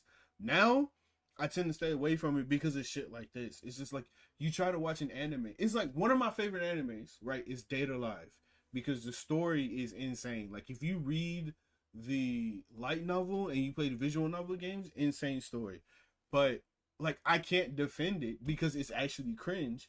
And there's one character, actually it's like 2 characters in the anime. It's like Yoshino. Like every time Yoshino pops into the screen, I just want to turn it off because she's like a kid, and they don't sexualize her, as much as I've seen other anime sexualize the lollies and whatnot, but she still is sexualized, and it's like a huge turn off for me. Because I remember I watched, I think it was season 3 of Date Alive, and there was this episode where all the kids like got affected by some kind of all the characters turned into kids, and like I skipped that episode. I skipped that episode because I saw a scene, and I'm not going to describe what the scene was because it was like absolutely just disgusting, and I skipped the entire episode. So, bro, when it comes to some certain animes and certain episodes and whatnot, I can't do it. I genuinely cannot do it. It's just I can't. It's too much. And that's one of the things that kind of sucks about anime. Is like anime is being. I said this earlier in the video. It's really annoying when you get these anime characters that look like they're 20, 22, blah, blah, blah. They look like adults, like pushing into their 30s. And then the whole atmosphere is high school of the dead, prison school, high school DxD. It's like, why are these characters in high school? And they look like grown-ass women.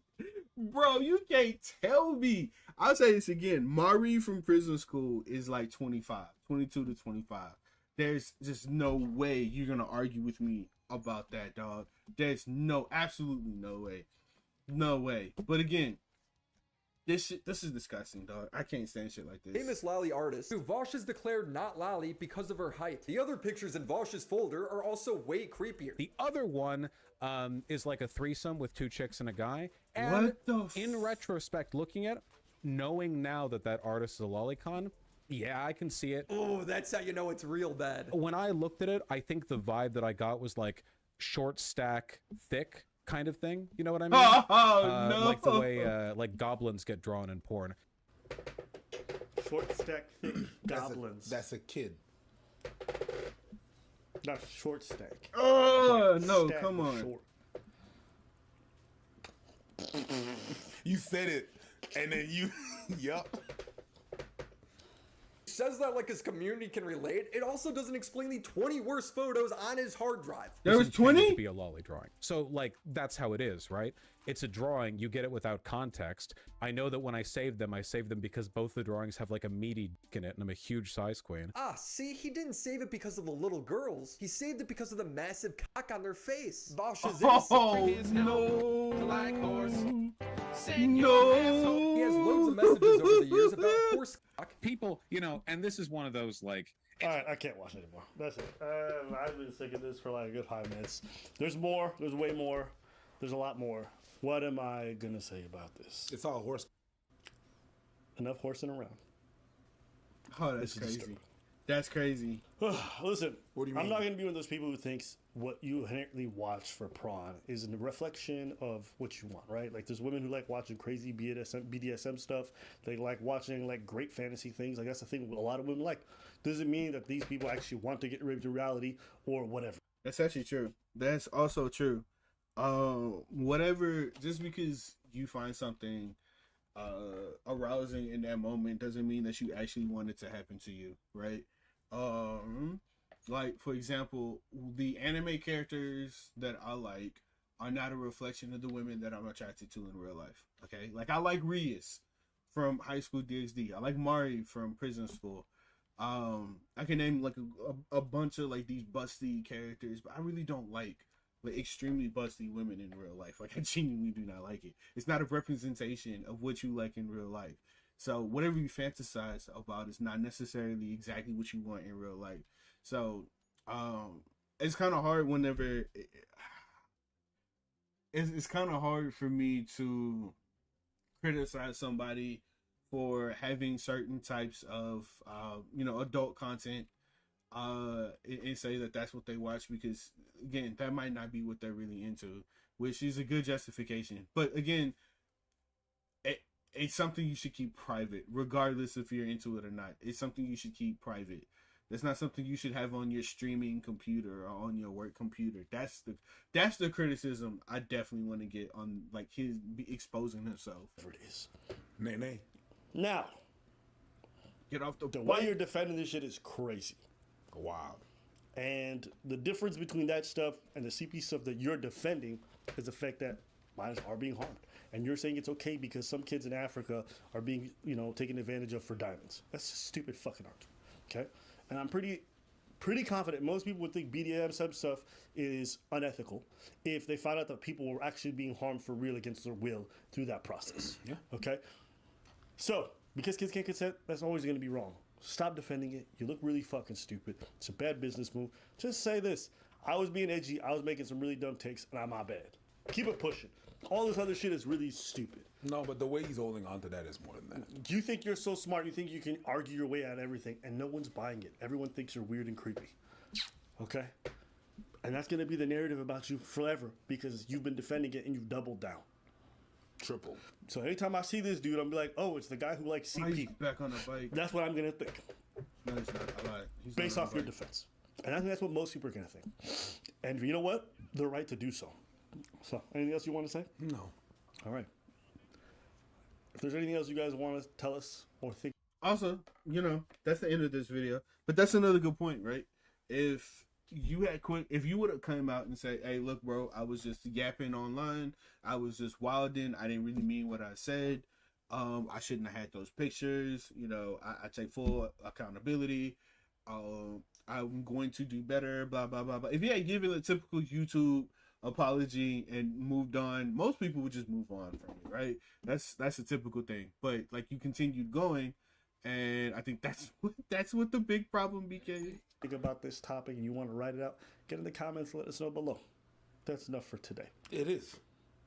Anything else you want to say? I'm good. You were holding that in for a minute.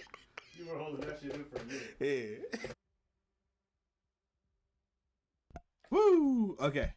So that's that video. Again, I had already seen that video. It's just often funny to watch, but you know, since we're on since we're on the topic, ladies and gentlemen, since we're on the topic of adult content and whatnot, there's another video. How many videos have I reacted to? I think it was like 4. I'm on a roll right now. I don't know how much longer I'm gonna go, but I might go for a little bit more longer. But apparently, there's a H anime that got somebody sent to jail. Now, I'm gonna be completely honest. I did not pre-watch this video. I do not know what this video is about, except for whatever the title says. All I know is that just by reading the title, this is going to be insane. I want to know more because this looks like some cringe content. And you know, on this channel, we love cringe, right? That's what we do. So we're just going to jump right on in. I want to know more about this. This is going to be awesome. Adult content has been pretty much the only constant in humanity since we pretty much began. Every civilization ever recorded has some form of it. Be it a lewd sculpture crafted in India in the 1st century BC, or be it very crude drawings drawn on cave walls at the beginning of the Stone Age. Without a doubt, it can be argued that adult content has been injected into our lives since the moment we grew thumbs. And that is especially relevant today. Be it comics, movies, songs, I can type in just a few measly words on my computer and thousands upon thousands of lewd images will just pop up. So you can imagine just how shocking it Okay, that background music she got going on goes hard. I'm enjoying that background music. Holy crap. must be to find out that someone got arrested for creating their own adult content. Wait, hentai what? manga. You might be even more shocked to hear that it wasn't that long ago. Today, I will be talking about the case of Yuji Suwa versus the Japanese government. Future Sydney here. Throughout the video, I will be saying the Japanese government, but specifically, it is the Supreme Court of Japan, to what part of government I mean. So I'll— Holy crap. What? What? Somebody made an H manga and the Supreme Court of Japan got involved? Brother, what did you do? Although I am saying Japanese government, I mean the Supreme Court, who tried everything in their power to change the hentai industry or to create fear for those who didn't adhere to such change. Why did the Japanese government go after this hentai artist Yuji Suwa? What provoked it? After months of just doing non-stop research, paying someone to translate 2 books about the case, as well as paying them to translate court documents, and combing through Japanese forums for hours, I will be able to provide the answers to these questions, as well as talk to you guys about the very alarming case that is about a hentai manga called Misitsu. But before— Okay, so just a heads up, don't look this up, because I know some of you degenerates is gonna try to look this up. Do not look it up. If it almost or rather, if it did, because this is a definite thing, by reading the title, if it did bring somebody to jail, that means it's bad. Okay, do not look this up, because I know somebody will do it, but do not look this up, please. I beg you. Continue. Also, if you are watching right now and you're not subscribed to the channel, please hit that subscribe button so you know any and every time that we go live and continue to make incredible content. Okay, so hit that subscribe button, ladies and gentlemen, if you are enjoying. Appreciate it. Have you ever wanted to taste Japan no matter where you are in the world? Well, now you can with Tokyo Treats, a monthly Japanese snack subscription box that's delivered right to your front door. Each box has up to 20 limited edition, seasonal, and exclusive snacks that are all only available in Japan for a short time. Each box also has its own theme, and this month's theme is Sakura-tastic. It's springtime now, and I'm ready Cringe, absolute cringe. to eat as such. Each box also has its own booklet that tells about each snack inside of the box, as well as any potential allergies. Now, I think I'm ready to try some of these bad boys. I think I'm going to go ahead and try the Sakura shortbread cookie. Oh my gosh, it looks so cute! So pretty! Okay, I typically don't like to skip advertisements because, you know, people work hard in their videos. I might skip one or here or there. I want to skip this, but I'm not going to skip it, okay? So if you get mad at me for not skipping it, you know, deal with it, okay? I'm not going to skip this advertisement because, you know, support creators. I'm making content off of their content. So, again, support the creator is all I'm going to say. Hey. But it is cringe. This is cringe. This is absolutely cringe. Perfect snack for watching cherry blossoms. So what are you waiting for? Check out all the links in my description in order to check out Tokyo Treats. And give yourself $5 off your first Tokyo Treats box by using code SITSNAP. Just do it. So once again, please be sure to check out all the links in the description. Thank you again to Tokyo Treats, and now back to the video. You're probably thinking, what the f was that beginning? What the hell was that all about? Now let me explain. I love to go through any random website to find any random manga about any random topic at any point in my life. And sometimes I look at a tag that is not for everybody, and that is the tag controversial. Bro, this is her, dude, I need to know, what is her background music? Because I kind of want to steal it. I might reach out to her and say, can I use your background music? Because holy crap. Her, whatever the music she's got playing in the background goes hard. Holy crap. It's how I come across some of the most absurd and unhinged manga that some undoubtedly deserve to be under the controversial tag, but some of them I like to just look at and read and figure out why they are controversial. Was it controversial for its time? Is it more normalized now? So I was super surprised when I was looking through the controversial tag and saw a hentai, as well as another tag attached to that hentai, which was court case. Because I think we can all agree, I didn't know it was possible to get arrested and put on trial for a hentai. And then I read the brief description. Yeah, so hold on. Just before we jump into this, the one commentary I want to give on, I see the bear. This is going to be a long fight because I am going to fight that bear. One of the things that throws me off, right? The reason why I find this video incredibly interesting is because there's so many mangas, especially H mangas, right? That's out there that is just extremely on the sus side. Like, not even sus, like H mangas that should be illegal, like should be 100% illegal, but they're not. And it's something that's just like, they're not illegal because they touch into the artistic side. People can say it's art, so therefore it's not illegal, which I find really odd, right? So the fact that a lot of things within manga hits on like the borderline illegal topics, or borderline illegal art, I should say, it is considered artwork and it's not necessarily taboo. So what did he have in this H anime or H manga, sorry, that was so controversial that it caused him to practically go to jail?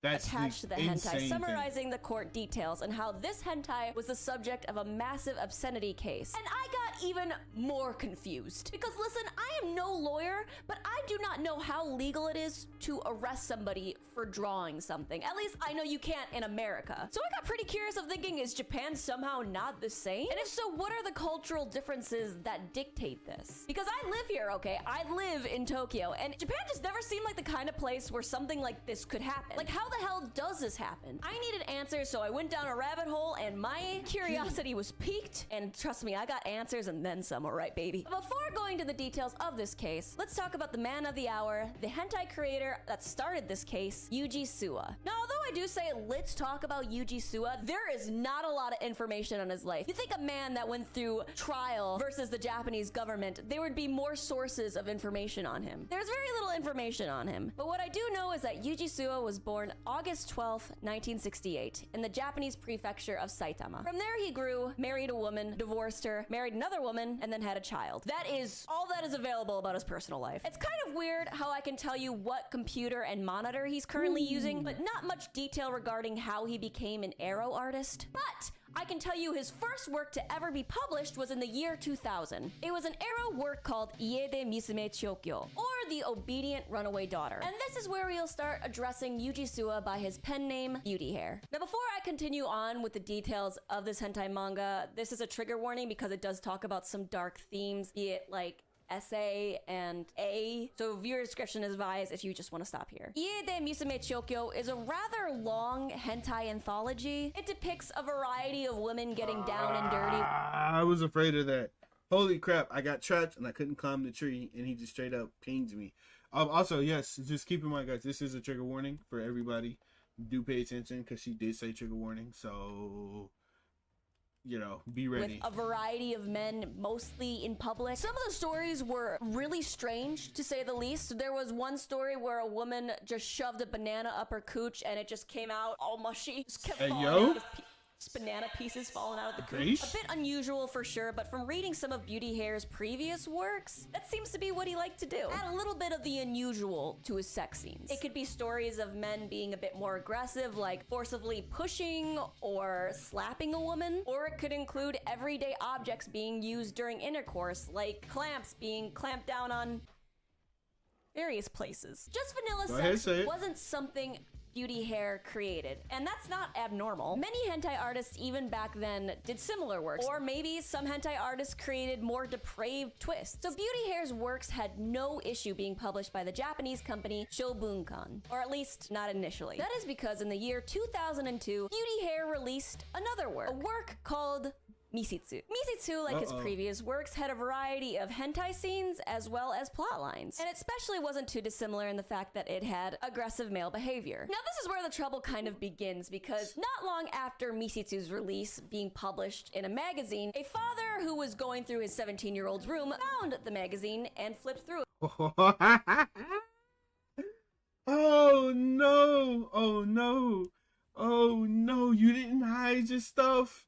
You didn't hide your stuff properly. Oh, no, no, no. Oh, you brought that on yourself.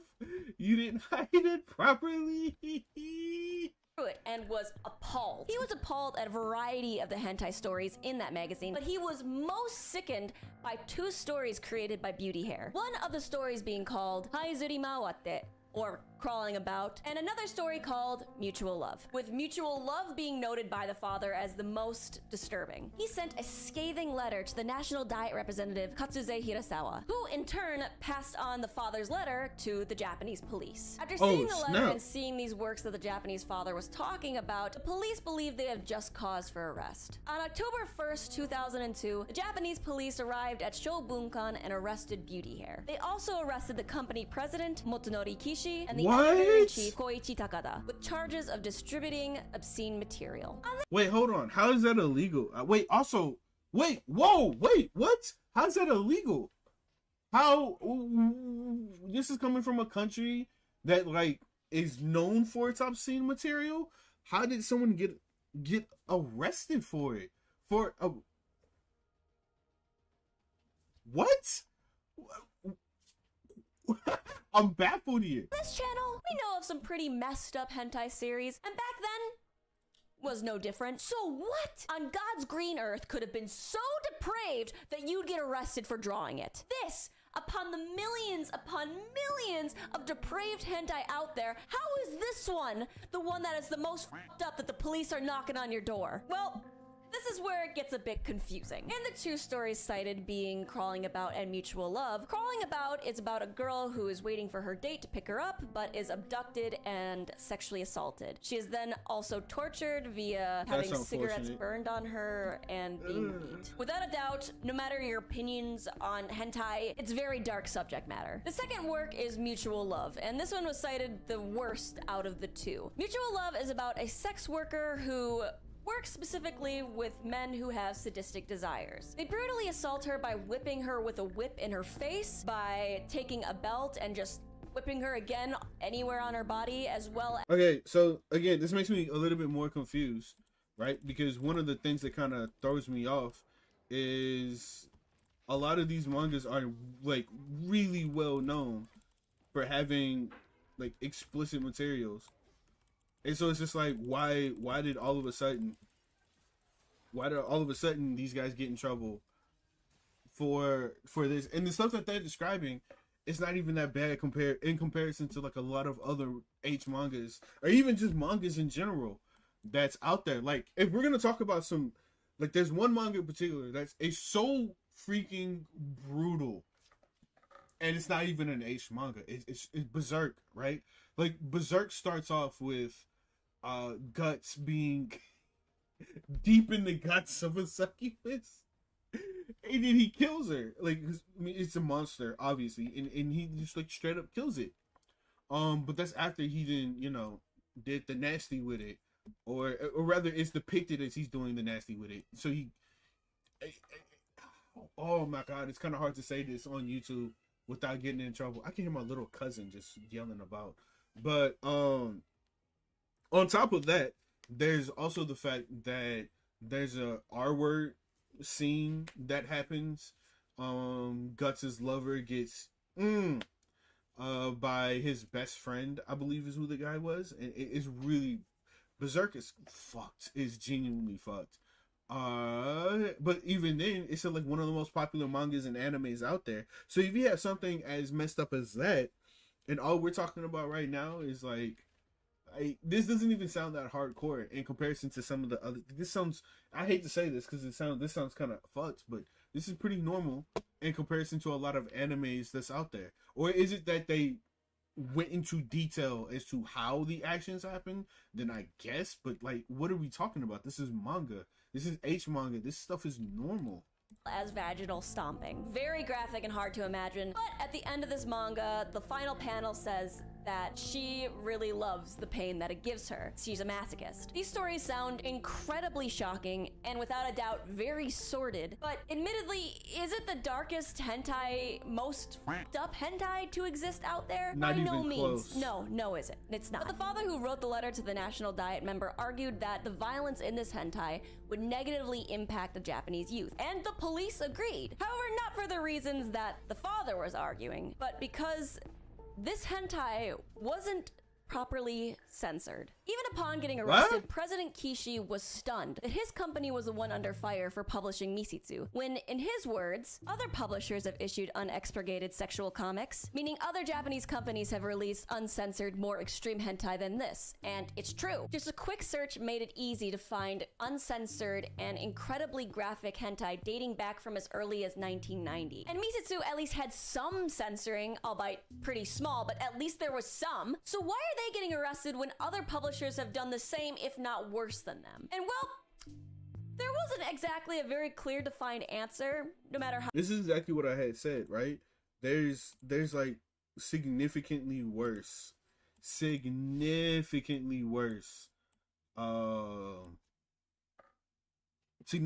stuff than a lot of H mangas that's out there. So much worse. And this guy got arrested for it. Like, I don't understand what we're talking about here.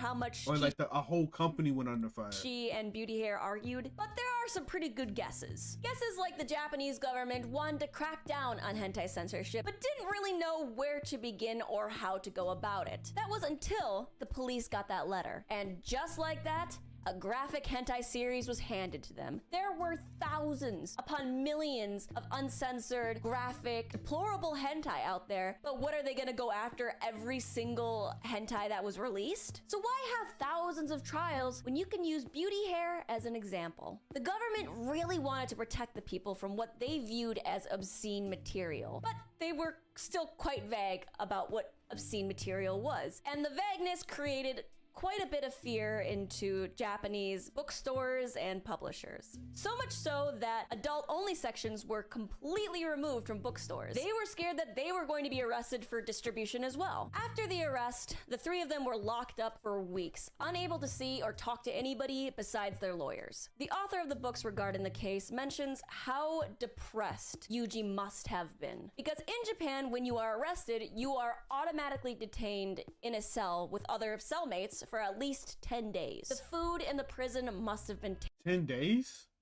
What if, wait, hold on, 10 days? What if you're innocent? Like, what if you were wrongfully arrested? And I can't imagine that you get arrested for 10 days and like it was a wrongful arrest, or you're just under suspicion and they had to arrest you. Do you get compensation if you're found innocent? Because I know here in America, at least as far as I think, if you get wrongfully arrested, the government kind of compensates you for it. So is it the same in Japan where like if you get wrongfully arrested, you get some form of compensation? And also, getting arrested for something that's not illegal is crazy. It's just crazy because H mangas are not illegal. No matter how you look at it, it's not illegal because it's widely distributed, it's widely sold. It to some extent, it's widely acceptable. So what? What? Terrible. Yuji must have been constantly afraid, scared of the other cellmates that he had to share with, because he didn't know if somehow the cellmates knew about him and what he was on trial for, or if they even cared, and if they did care, what they would do to him. He couldn't talk to his children or his wife. Every day must have been incredibly bleak. And all the while, he still could not wrap his head around as to why he was there. He was stuck in a jail all because he drew hentai. The author of the books also states that in the court, Yuji was seen trembling and incredibly fearful, especially when he, as well as the others, appealed to be released but were rejected. After about 2 weeks, Beauty Hair, as well as the editor-in-chief, threw the court an offer. We will plead guilty to this, but we want to get out of jail and do not want to serve jail time. We will pay a fine. To which the court— Why?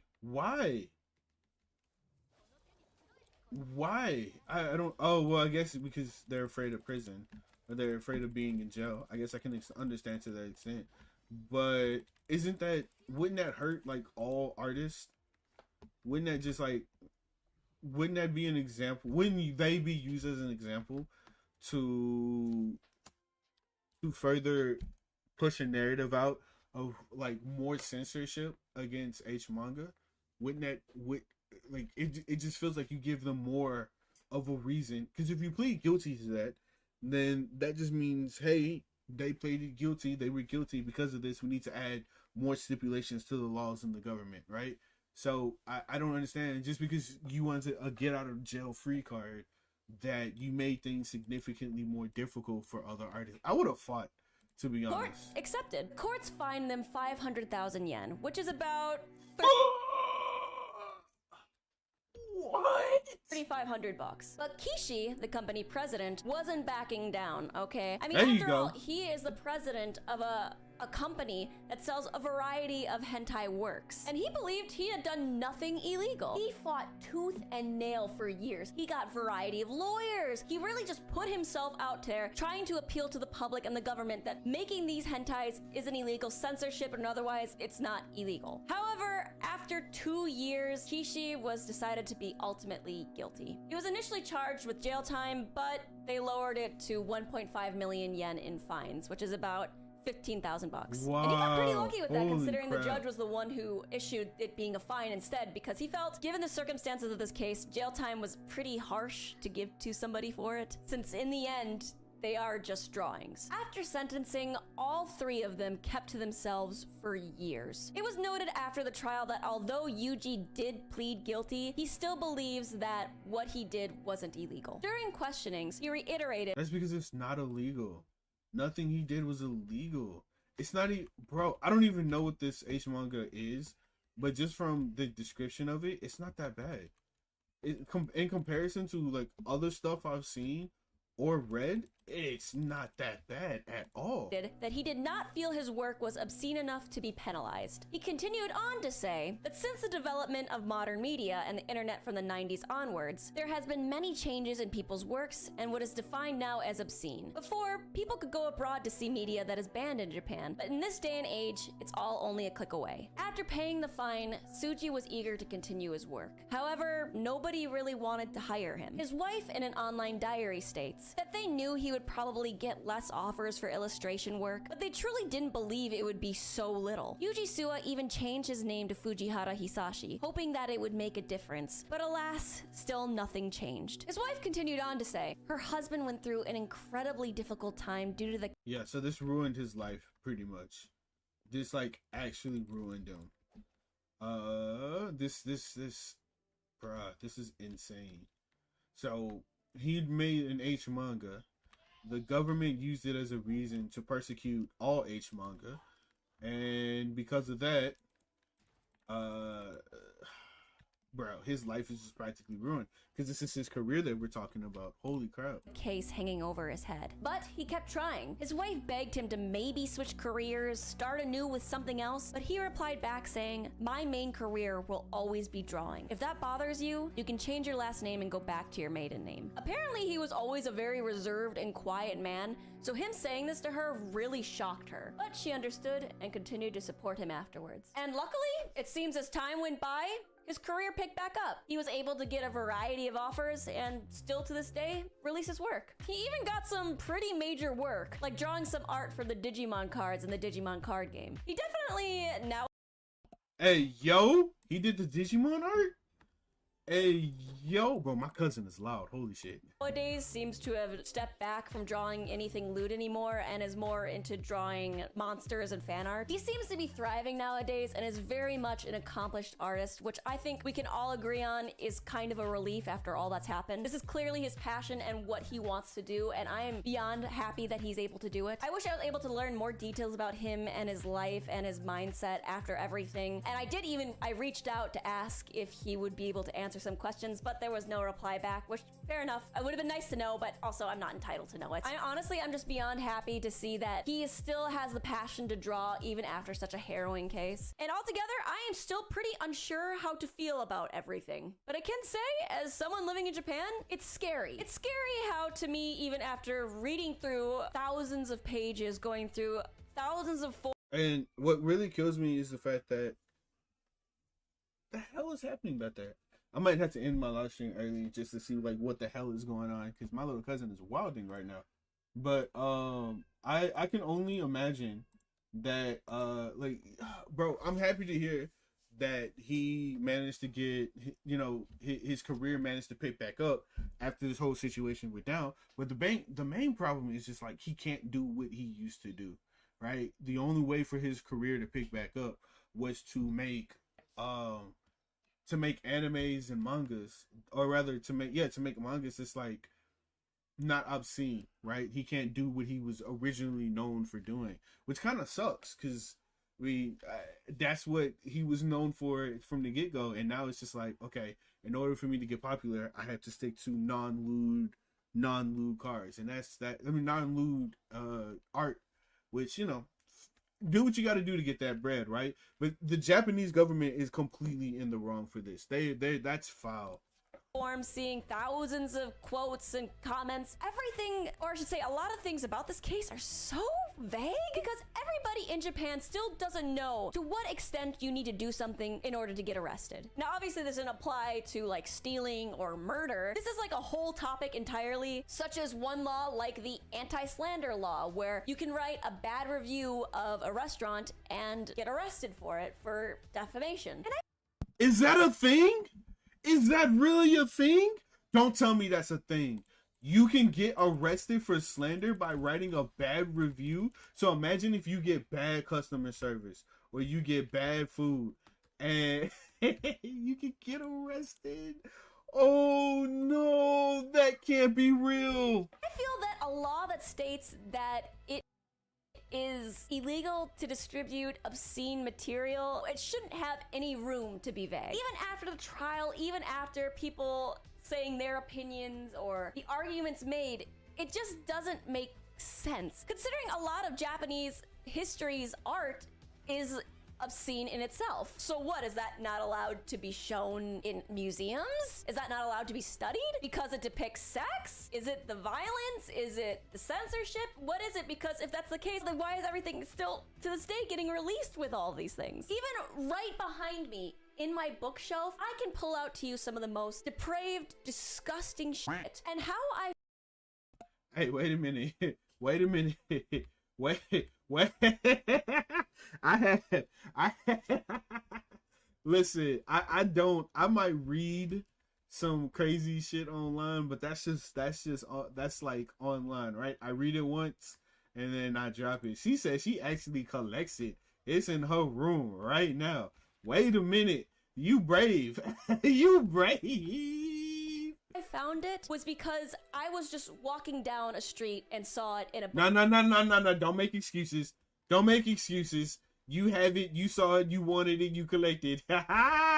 Yo, stick with it. Stick with it. Yo, wait a minute. Bookstore. If the government was trying to set an example for hentai creators, it didn't work. Fickle laws such as this bring nothing but wariness to creators and just bring fear and confusion to the public. And maybe that was what they were going for. But at the end of the day, didn't really change anything. But maybe that was what they were going for. Maybe they wanted us to feel that way. But in the end, honestly, who can say except them? I don't know. I can assure you, Beauty Hair and President Kishi, as well as the editor-in-chief, they don't know. And to this day, nobody knows. There was a massive... Men were put in jail, and nobody really knows why. And even to this day, the government still goes after creators for releasing obscene materials, which is a whole other video in itself. Either way, I don't really know what the line is, and I would love to, if somebody knows the line, please tell me, because after all this research, Okay, so if this is like a real thing, I'm definitely gonna do research today,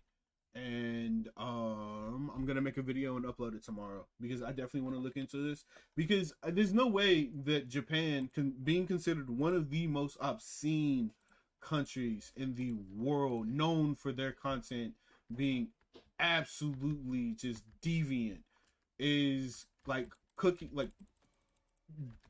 boggling down on creators for obscene material, and which doesn't make sense, because again, they're known for having some of the most insane shit. Like if I was to go on a random H anime website, right? Some of the H animes on there is just absolutely insane.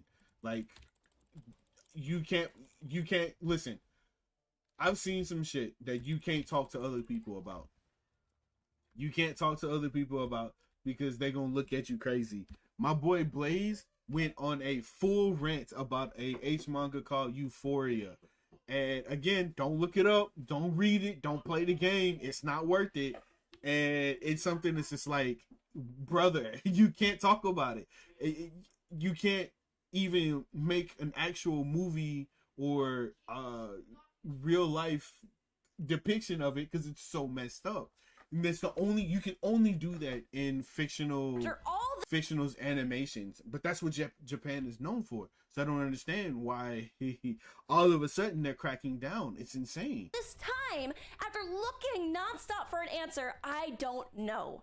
But alas. With that being said, thank you to everybody who watched this video. This is the first time I've ever done a full scripted research. I've never spent so much time and research into making a video, so much money, so much manpower. I'd like to say thank you to Geeks Plus as well as Kai for being able to be hired to translate the court documents as well as the books regarding the case, as well as thank you to them for answering any questions I may have had and doing the research for me to find the answers. I am nothing but apologetic for everything that Beauty Hair, President Kishi, and the editor-in-chief have went through, but it seems that in time they are living their best lives and are living very prosperous, wholesome days and lives again. I dream of nothing but happiness coming their way, and yeah. Thank you guys for watching this video again. If you like this content, please like, comment, and subscribe. And if you're thinking about supporting this channel, then please type in Patreon patreon.com/sitsnap. Thank you guys again, and ta-da! Bye!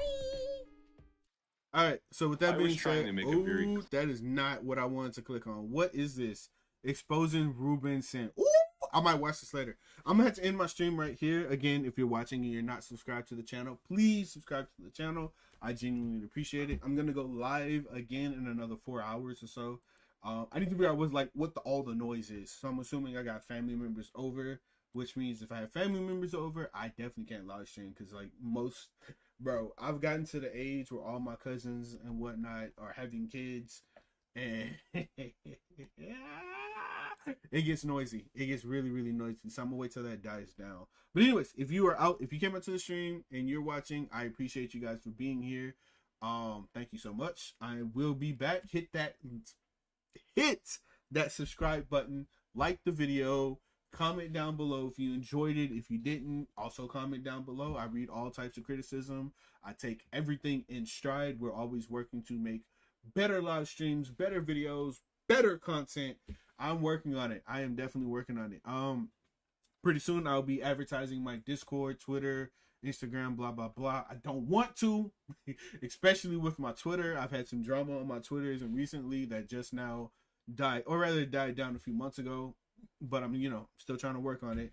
But again, I appreciate everybody for coming out. My name is Robbie J. Fox. Please hit that subscribe button. I will be back later.